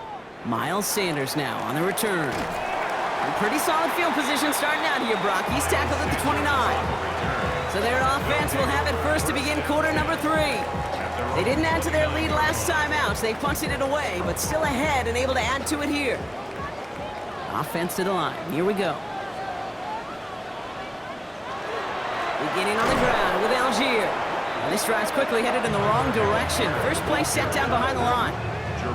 With each carry he gets, Brock, I'm starting to wonder, is this going to be the last touch that he gets in this game? Because it hasn't been a great performance for him. You know, individually, collectively, and you can look up front, right? They've just not been winning the battle enough push, enough drive to get this running game going. He had it for a moment, but a great defensive play to jar it loose. Incomplete. So after that prior incompletion, it's third down. Third and long for him here. He's going to loft one deep to the left. That one is incomplete. Couldn't hang on through the contact. His first target doesn't lead to his first catch. And they're going to be stuck with a 4th and long. You never, ever, as an offense, like 3 and outs, Kate, but you really don't like them on third down when you throw into tight coverage like that. Got to manufacture a better look.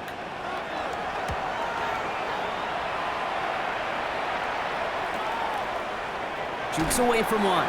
And he gets his guys a few yards before they bring him down on the return. Now this offense ready to head back out.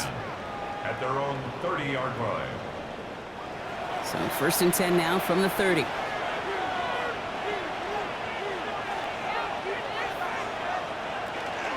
They'll start on the ground. Gallup. Just a gain of 1, and that brings up 2nd and 9. I don't think that's the amount that they were looking for there, Kate. Going to lead to some shuffling around here in the playbook. Find a more aggressive call on second. Last run, not a lot of help, Brock. 9 to go now on 2nd down. Here's Penix. Dump off caught by his back. And they'll take him down after he advances this up to about the 43. Bringing the offense up to the line. First and 10. That's good for a San Antonio. Here's Dowdle straight up the middle. And this is across midfield. They're going to stop him at that 45-yard line. 12 yards on that play, and a good call nets him the first. Another San Antonio first down. A gain of 12. First down. Here's Dowdle again. Well, no repeat success of that last run as he only is able to get back to the line on this play. Well, the extra blocking sure didn't spring that run the way they hoped it would, Brock. In the old West Coast system, you call 12 personnel, 2 tight ends, Tiger. The Tiger package comes on the field.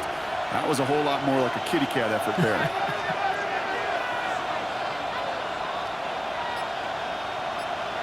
Penix here from the gun. Completed over the middle. And this is only going to be a small gain to the 42. Brought down by Paulson Adebo. And it's third down.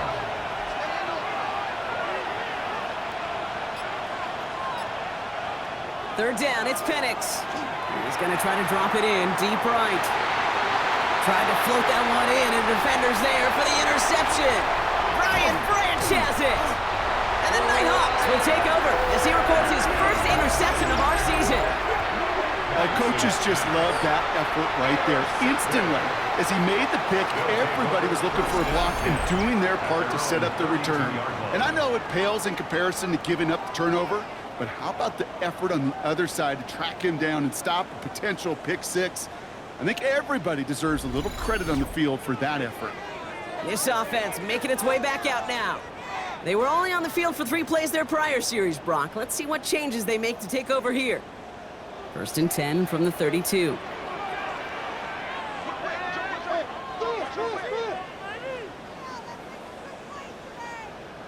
They motion Ridley over right. Rodgers gonna throw on first. Dumps it off to his running back. And he'll go down, and we'll say right at the 39-yard line. Second and 3 now. It's a gain of 7. Brings up 2nd and 3. To throw is Rodgers. Nowhere to go with it, so he's just going to throw this one away. Last pass unsuccessful, and they have third down here.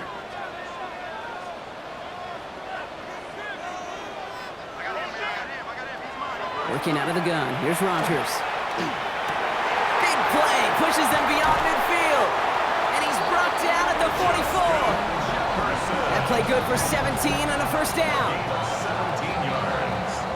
That's good for a Sacramento first down. Markers are reset. Here we go. Ball at the 44. They'll throw again. Rogers has him on the quick hitter. And they make the stop. We're going to say it about the 37-yard line. A 7-yard pickup brings up 2nd and 3. Off the play fake. Here's Rogers. That's Cox. Again, it's Kittle. And he's stopped at the 31-yard line. A 5-yard gain on the play. And the Sacramento. They give to Algier from the gun.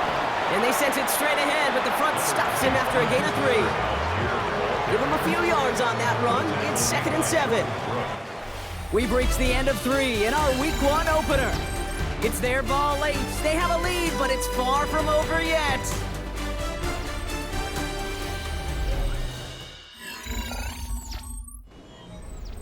Second down now. They need 7.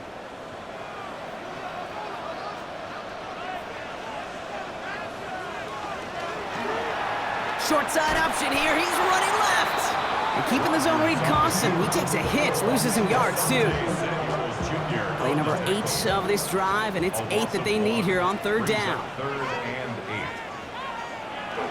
8. Play fake. Here's Rogers. Finds a man right side. And he's tackled for a short gain. You can earn your money in the NFL in all sorts of different ways, but defensively, in a league where you're just not hitting as much in training camp, you're not tackling as much as they got to in the old days, when you can make a play in the open field, keep it short like that, I promise you some money will follow. Kicked well, and this is good! And they're going to grow their lead late, but still a 1-score ball game. Okay, it's 3 more on the scoreboard, but both sides really know it's all about one possession here in the 4th quarter when it really matters. That's going to be taken in at the 8. And a decent run back is going to end as they bring him down inside the 30. Now this offense getting set to work here. And you know that interception is in the back of their minds as they head back out there now. Here we go now. Time to start this drive. 1st and 10.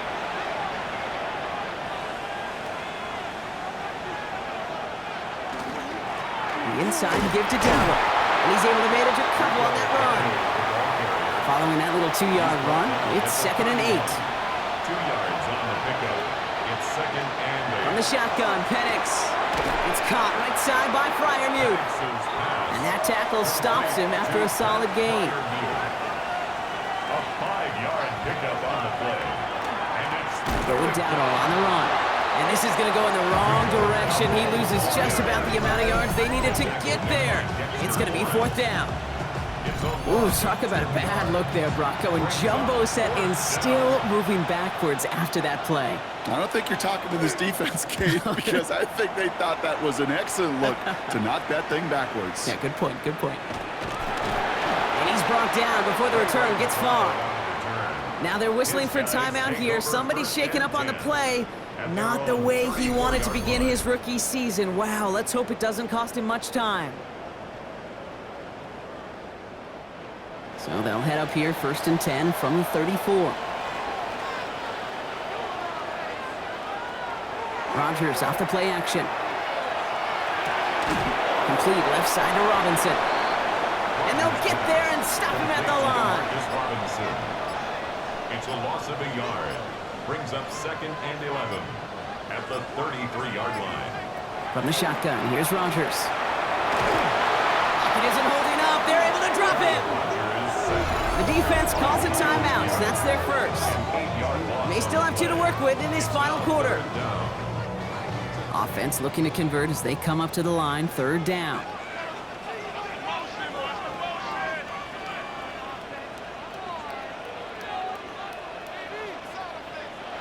Looking to throw. Hits him on the out route. And he'll get it out to the 34 before he's tracked down. Now before we reach the 2-minute warning, we've got a timeout. That's the 2nd one used by the defense in this half. The Nighthawks flying out their punt team.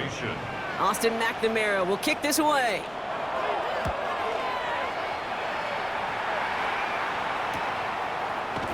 And the coverage team is there as he fields it, so almost nothing on that return before he stopped. The offense headed back to the field. All right, starting in the pistol this time, Brock. 1st and 10.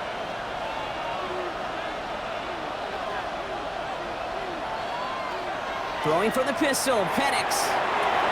Dumped off to his running back. And he's going to get this up to the 26 before being taken down. We've reached the 2-minute warning in Sacramento. Pioneers down by 7. 2nd and 6 coming up here.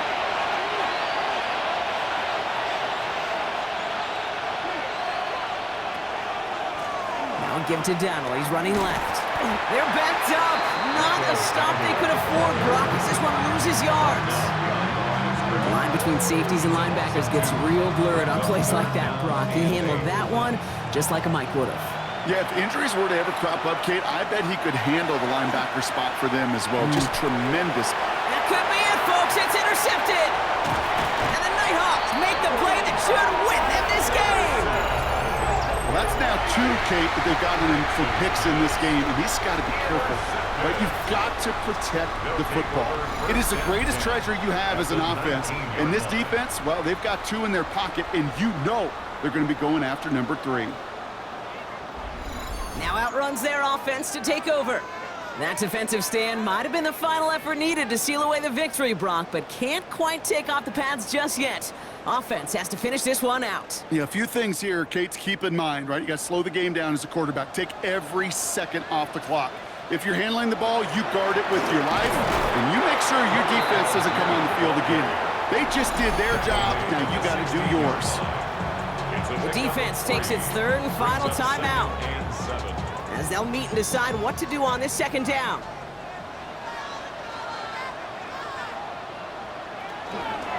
They go again with Algier.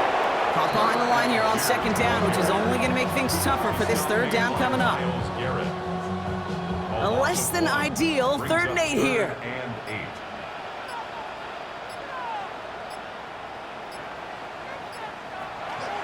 From the gun, they go with Algier. They stop him after a gain of about 3. Leaves him looking at 4th down. They're signaling for a stoppage here, and yep, there's a player injured after that snap. Not what they wanted to see in week 1, as their medical staff heads out to check on him. Important moment as they turn to Cairo Santos. He connected once, and a good chance here. This is inside of 35. Santos' kick is good, and that'll push it to double digits in a 2-possession game. That kick right there, Kate, it was a crucial one that really just caused their odds of winning this game to jump substantially. Now we've got a 2-score game. It really leaves no room for error for this opposing offense as they prepare to take the field. Fielded at the 7. Pretty solid field position starting out here, Brock. He's tackled at the 29. Whistles after that play for an unfortunate sight. A player hurt in the first game of the season. Training staff out to work on it. First call here coming from the shotgun.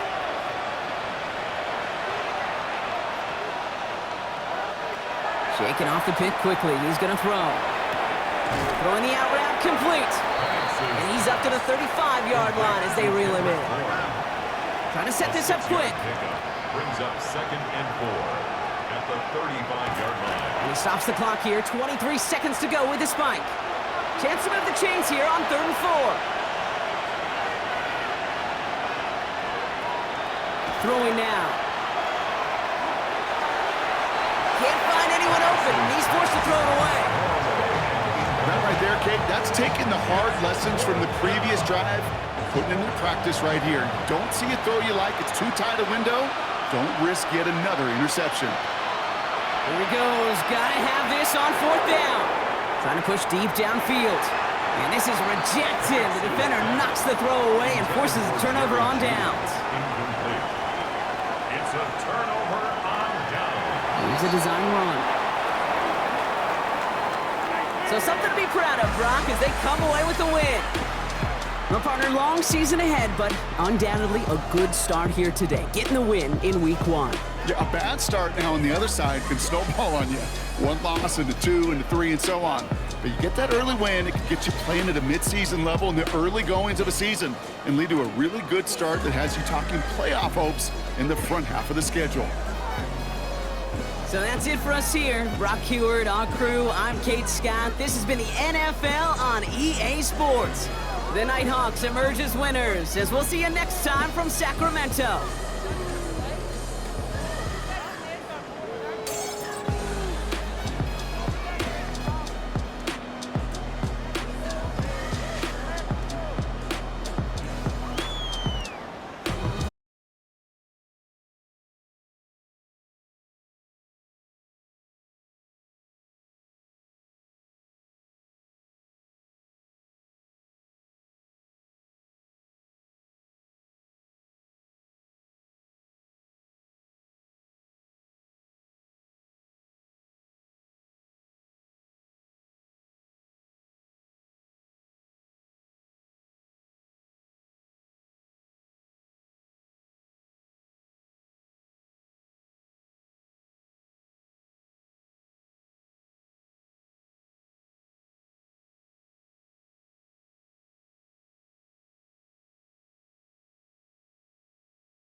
Welcomes you to the following presentation of the National Football League. Thank you to Trey Mosley for the introduction. We are indeed excited to welcome you to another edition of the NFL on EA Sports. Tonight, a good one to kick off the year on Sunday Night Primetime. It's our visitors and our home team on Sunday Night Primetime. On the visiting sideline, their head coach. On the other side, the head coach of the home team. His team looking for a spark, hoping their fans will give it to them here at home as we are set to go.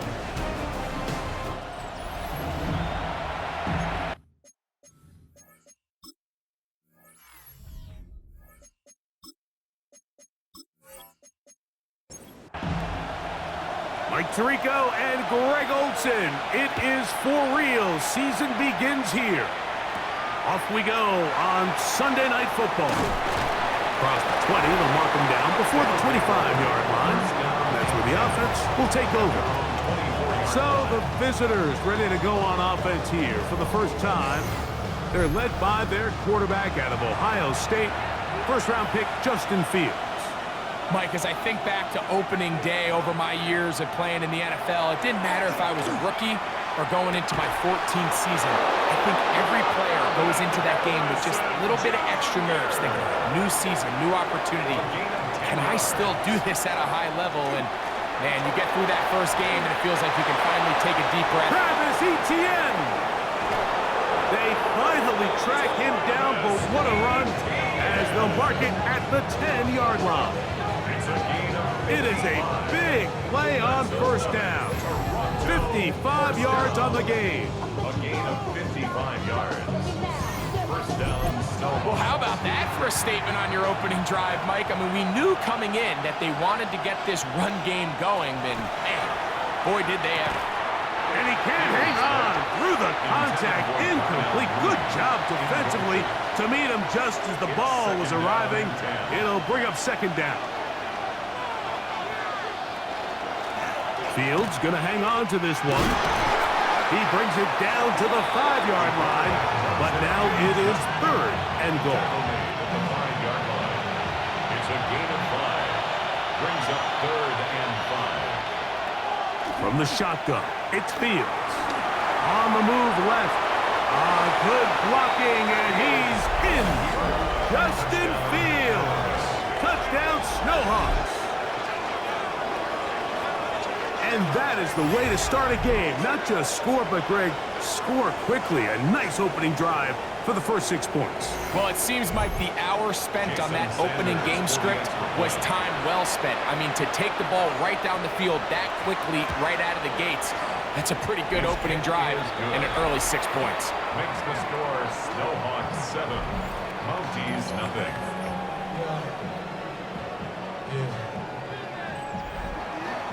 After the touchdown, Myers is back to boot this one away. From the 6, here comes a return.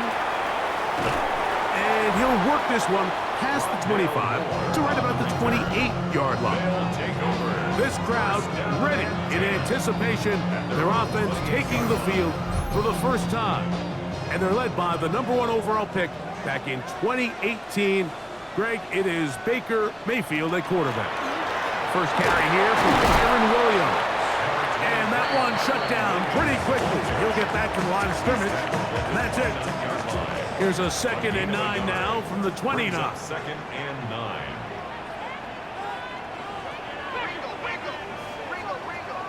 Kirk is the motion man.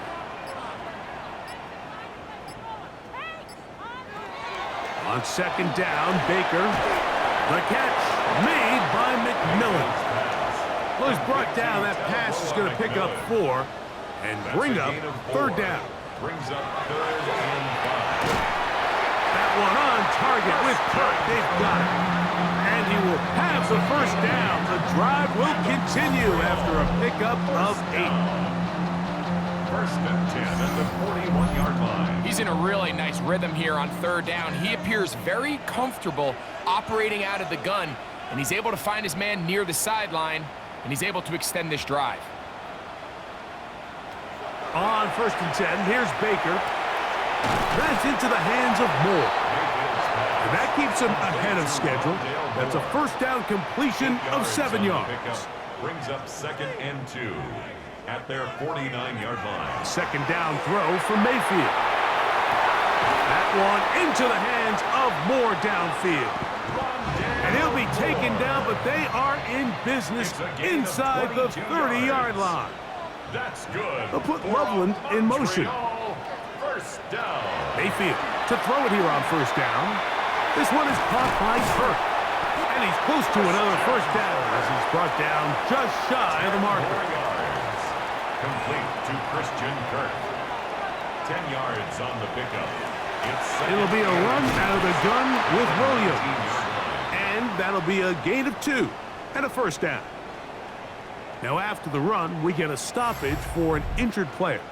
Not what you want to see. Quarter 1 of week 1. They're at the 17-yard line now for 1st and 10. It's another run here for Williams. Williams hit, and he loses the football. And it's going to be a turnover, and the defense comes away with the ball. And with all this talk about ball security, I can tell you firsthand, Mike, a lot of it just becomes mental. It's like the more you think about it, the more you stress it in practice, it almost gets worse. It's one of those things that when it starts to spiral, it's just hard to pull yourself out. The Snowhawks offense ready to get going with their 2nd possession. They lead 7-0 thanks to the touchdown on the opening drive. So try to double up here as they begin this drive 1st and 10.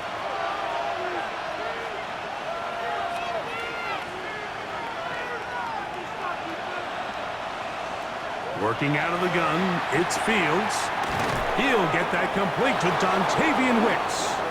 And a good one here. He'll be marked down up past the 25-yard line. And the Toronto down. First and 10 at the 26. This run straight ahead for ETN. And he's taken down on what should be the final play of this first quarter. So 1 quarter in the books on our first Sunday night telecast of the year. 7-0 is our score. And EA Sports NFL Sunday returns after this. An enviable spot to operate from. Here's 2nd and inches. Fields from the pistol. He'll step up and run this. You can't beat a running quarterback. Gain of 16 and a first down. 16 yards. That's good for a Toronto first down. A gain of 16 so they come to the line for first down and 10.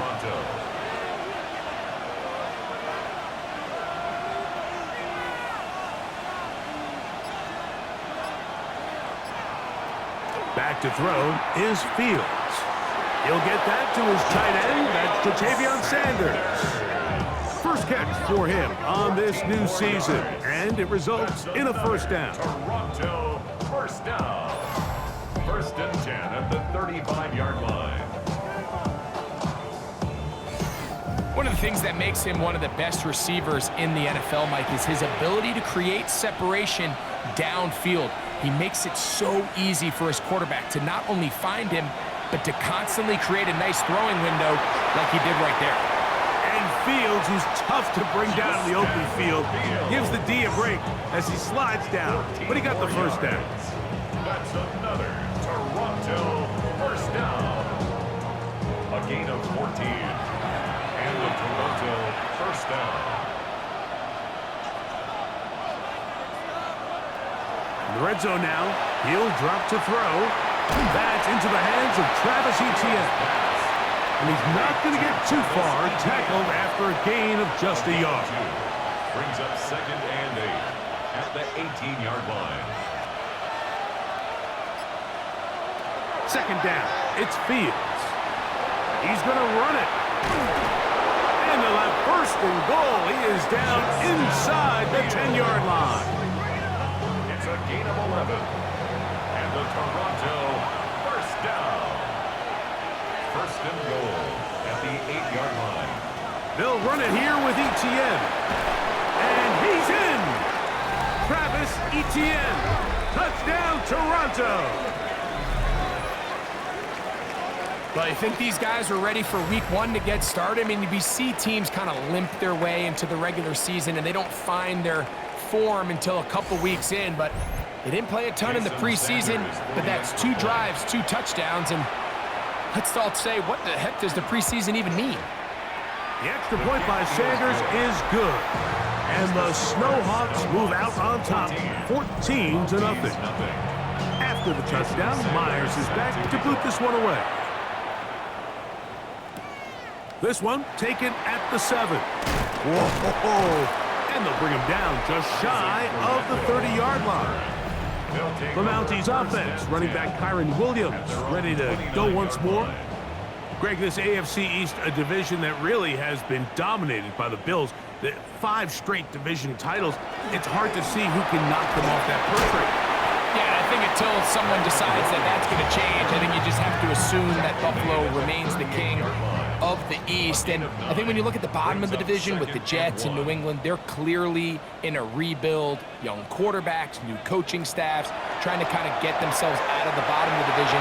Miami seems to me, I don't know if they're ready to compete necessarily with Buffalo directly, but Miami is a playoff caliber roster, a playoff caliber team. They've showed it in years past. So if anybody's ready to compete, I think it's Miami. I just don't know, Mike, if they are ready top to bottom over the length of the season to get enough wins to keep pace with a team as good as Buffalo. And 2 new coaches at the bottom of the standings last year, the Jets and the Patriots.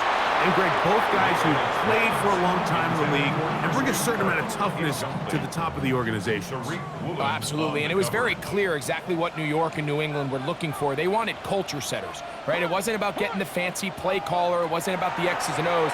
They needed to establish an identity and a culture of excellence and of winning. So no question, Mike, there was a very clear mission, a clear path to landing on Vrabel and Aaron Glenn, and they think they have their guy for the long term. First catch for him on this new season, and it results in a first down. Man, they're just running this 2-minute drill to complete perfection, and it's such a point of emphasis of every offense, Mike. These end-of-half scenarios to come away stealing points make a big impact on the outcome of the game, and they're knocking on the door here, first and goal, and at the very least, got to come away with some points. He's got it at the 3, and he'll take it on in. Williams, first down Montreal. And this is what good offenses in the NFL do, Mike. It's the ability to bounce back, even if the onset of the game doesn't go exactly according to plan. Everybody wants to take their opening possession and go down there and come away with a touchdown. But it's not always going to be perfect. You turn it over on possession 1. What are you going to do in response on possession 2? Well, we just got our answer, and they took it down for 6. Makes the score Snowhawks 14. So, following the touchdown, the punter Man going to kick this one away. To return, it's Isaiah Davis. He'll get this up past the 20. That's where they'll set up shop. The Snowhawks offense getting those helmets back on, ready to head out for their next possession. Greg, when you step back and look at this AFC North, Baltimore and Pittsburgh, their rivalry now really for a couple of decades has in so many ways defined this division, and they set the tone for everything that happens when you are in an AFC North game. And you talk about divisions having identities, they have their culture. Really at the top, Baltimore and Pittsburgh kind of want to play a similar style game, strong on defense, great run game. And this time the rush gets home, and down he goes. This is where the playmaking ability almost can be a detriment to a running quarterback. They have such confidence in their ability to keep plays alive with their legs that sometimes they hold it just a little bit too long, thinking they can make the next big play, and good job by the defenders tracking him down and took him down for a loss. And he'll be brought down just shy of midfield. Now another timeout called by this offense. They have 1 remaining. They stop it here with just under 40 seconds until halftime. On 1st and 10, Fields. Oh, a lot of chances on that one. It was bouncing around, but it falls incomplete. We'll try again. It's 2nd and 10.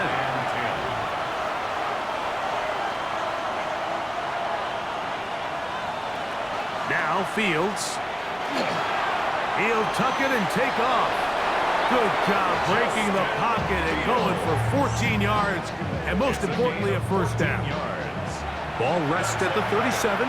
It's 1st and 10. Fields operating out of the pistol. Moving left. There he goes again. And nice work there. He'll go into a slide and gain about 7. And we're going to get a timeout with 2 seconds remaining in the 2nd quarter. Jason Sanders on to try the field goal. This one from 47 yards out. Sanders' kick is good. And the Snowhawks build their cushion to 10. It's now 17-7. So the 2 teams head for their respective locker rooms. We head to Orlando. Scott Hansen has our halftime report. Scott. Okay, Mike, thanks very much. Welcome in, everyone, to the downtown Orlando studios. Scott Hansen and crew with you for a short and sweet halftime, as this game's had a little bit of everything to it. We'll find out which side can establish some tempo in the 3rd quarter as we're ready to kick off the 2nd half. Back out to our commentary team, Mike Tirico and Greg Olson.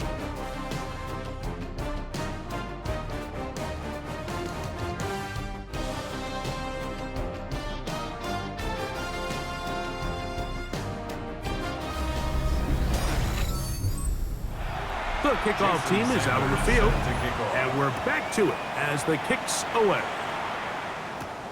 He'll start at the 4. And a decent return there. He'll get this up just shy of the 30. The Mounties offense looking to get back to work as we begin this third quarter.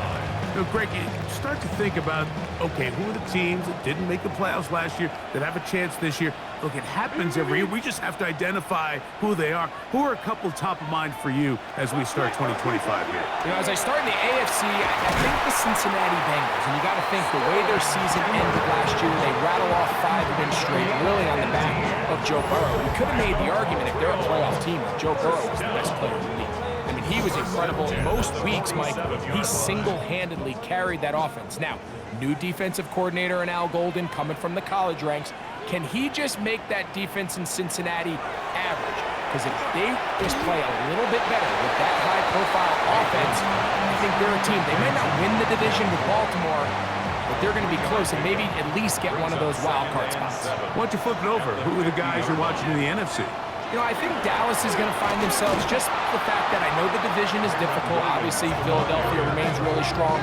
Does Washington kind of regress a little bit back now in year 2? They were the high-profile, big splash team of last year. Do they regress to the median? Time will tell.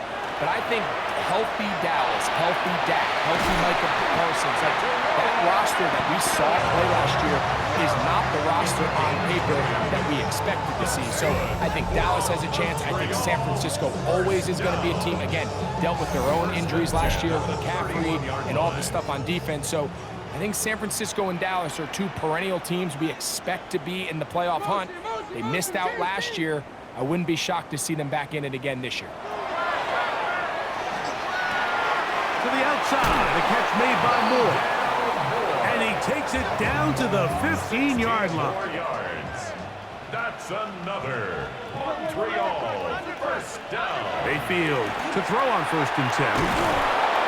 Oh, he's going to be bottled up and taken down. They got him. Now, following that sack, we have a player who was injured. He'll get himself looked at, but this is not how you want to begin a new campaign. Work to do now as they come up on 2nd and long. McMillan, the man in motion. Throwing on 2nd down, Mayfield. Off he goes. Taking advantage of the room to run, a gain of 19 on the scramble. Well, a chance to get right back in it here. 1st down and goal. At the 4-yard line. From the gun, it's Mayfield. That is caught, and he's going to be down close to the goal line. Good job defensively to make sure he did not get to the end zone. 2nd and goal. Out of the shotgun, Mayfield. It is brought in the end zone. Touchdown, Mounties. Greg, sometimes we say it too often. That was an important drive. That one really felt important for them to edge a little bit closer. Yeah, now the question is, Mike, yeah, the offense does their job, but can the defense get a stop? They've got to continue to get the ball back to their offense. Let them build on that previous drive because they've still got some work to do. Gonzalez tacks on the extra point, and the Mounties are back to within a field goal. It's 17-14.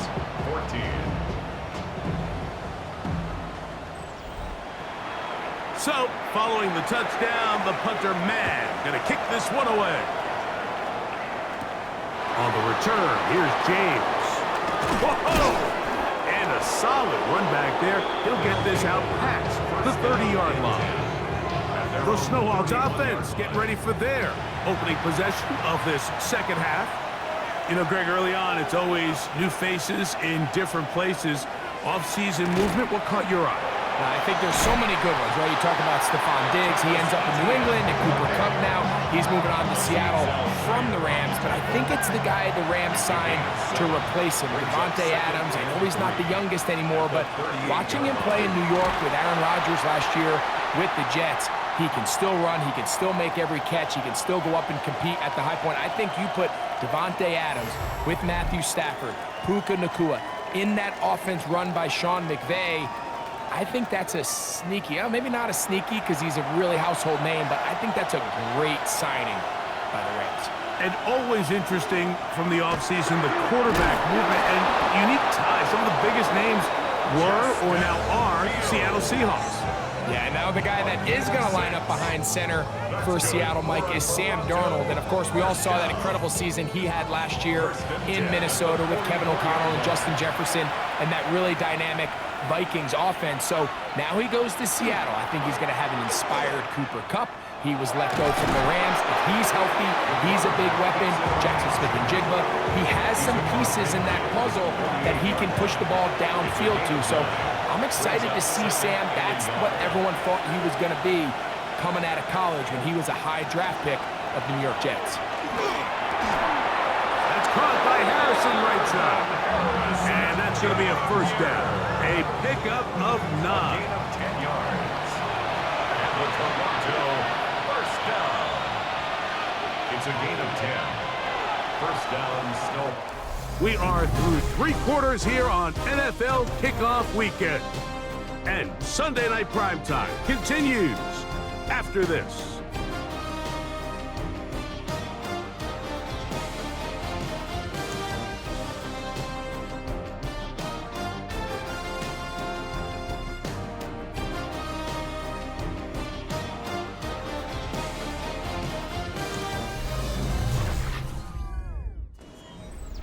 Now a 1st and 10 from the 38-yard line.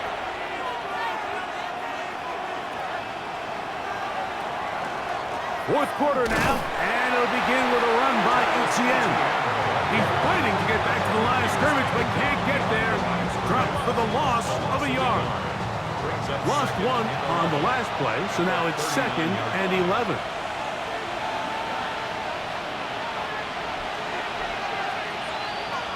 Fields. He'll get that complete to Harrison. And they're going to be set up in the red zone. They've got it inside the 15. A gain of 24 yards. That's another Toronto. A first down throw for Fields. This is caught at the 2. Looking for the pylon, but the official right there is going to mark him out of bounds at the 1-yard line. Toronto first down. First and goal at the 1-yard line. Here's Fields choosing to keep this one. And he's into the end zone. That might be the knockout punch. Justin Fields. Touchdown Snowhawks. That his 2nd touchdown tonight. This is one of the more impressive drives that we've seen in a while here, Mike. And to cap it off, it's a simple read option. But for some reason, the defense just doesn't account for the quarterback keeping the ball. And by the time they realize who has it, he's in the open field and on his way for 6. After the touchdown, Myers is back to boot this one away. Set to kick off. This will be returned from the 6. He'll work his way across the 25-yard line. The Mounties offense getting things in order as they trot out for this next possession. They'll begin with 1st and 10.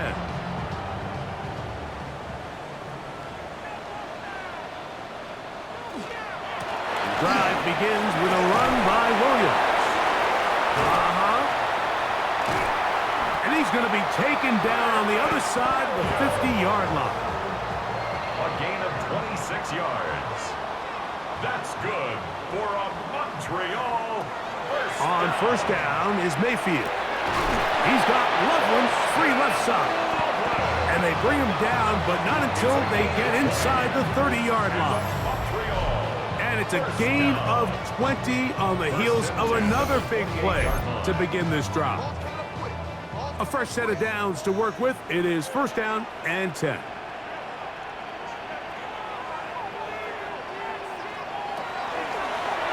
Now this looks like a design run, and he will not be able to turn upfield. They'll drop him behind the line.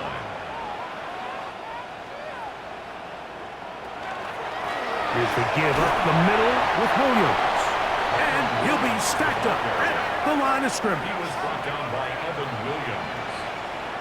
A gain of 1 brings up third. From the gun on third down, it's Mayfield. That one incomplete. Hovering, outstanding there.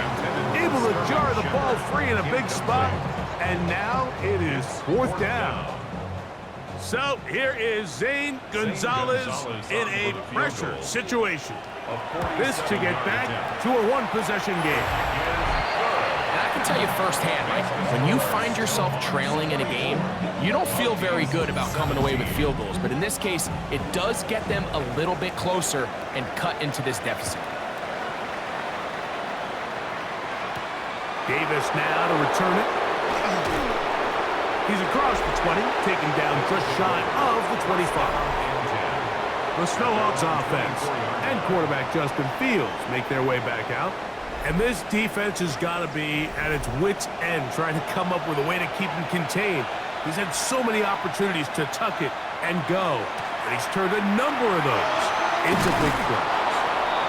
And he's got this up close to the 35-yard line. It's a gain of 10. That's enough for a quick first down. From the 34 now, it's first and 10. First down, Toronto. Pistol snap, back to Fields. Over the middle, it's Harrison. And now the defense is going to take their first time out. Remember, they get an extra one built in with a 2-minute warning coming up momentarily. From the 42-yard line, here's second and a yard. Now a handoff. ETN. Oh, a loose football. It is picked up by the defense.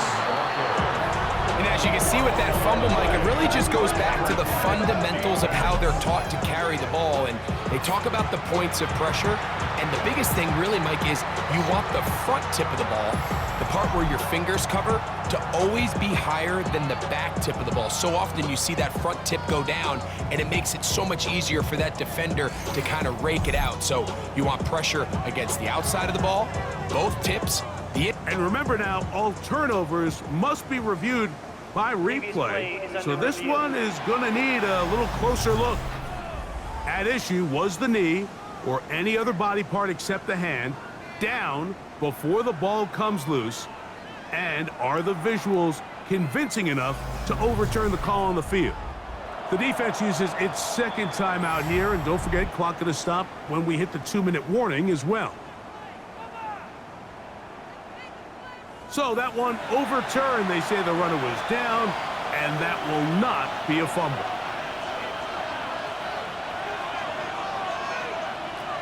From the shotgun, it's Fields. He's going to take a shot here for Mooney. And that is incomplete. Contact occurred just as the ball was arriving. There are no flags. It's fourth down.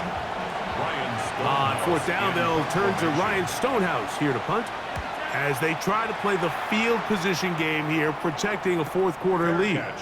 A fair catch taken here, and it's going to come right at the 15-yard line. The Mounties offense make their way out to take over once more. They'll do so with first and 10. Moore going in motion. Mayfield to throw it here on first down. And he got rid of that one quickly before the receiver even knew what was going on. That's incomplete. Another try, second and 10. Back to the air, it's Mayfield. Open man downfield is Loveless. And he's going to be taken down, and that will take us to the 2-minute warning. 17 yards on that play. That's enough for a first down. First and 10 at the 34-yard line. Williams. He'll struggle to get back to the line of scrimmage. Maybe he gets a yard out of that one. It's second down. By Evan Williams. 2 yards on the pickup. It's second and 8 at the 36-yard line. They'll drop to throw. That's taken in by McMillan. And a good job rallying to the football. Holding just a gain of a yard and sets up third down. brings up 3rd and 6. Now Mayfield. That is incomplete. Here we go. They're down to what could be their final play. It's 4th down. On the coverage.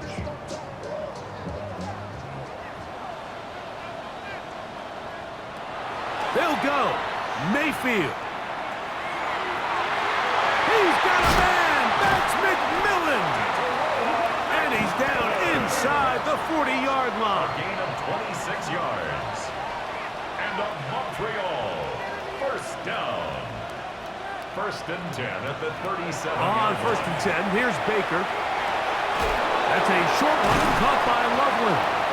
And they bring him down inside the 25-yard line. 12 more yards. That's another Montreal 1st down. He'll get up and clock it and does it with just a little over 40 seconds to play.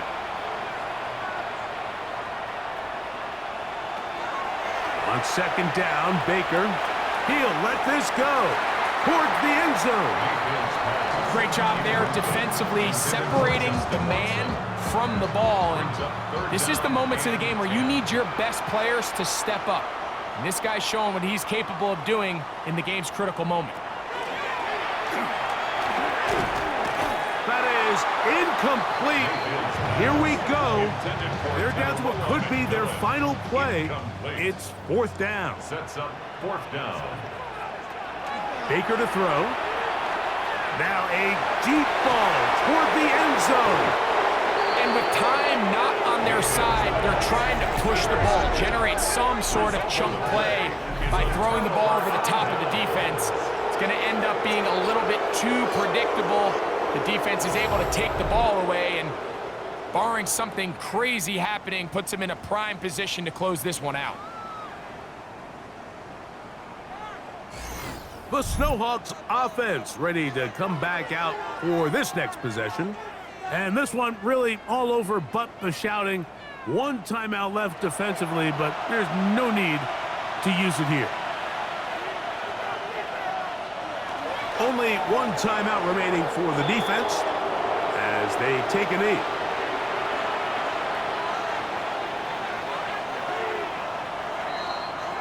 So it's a win for our visitors. They move to 1-0, getting the victory to begin the new campaign.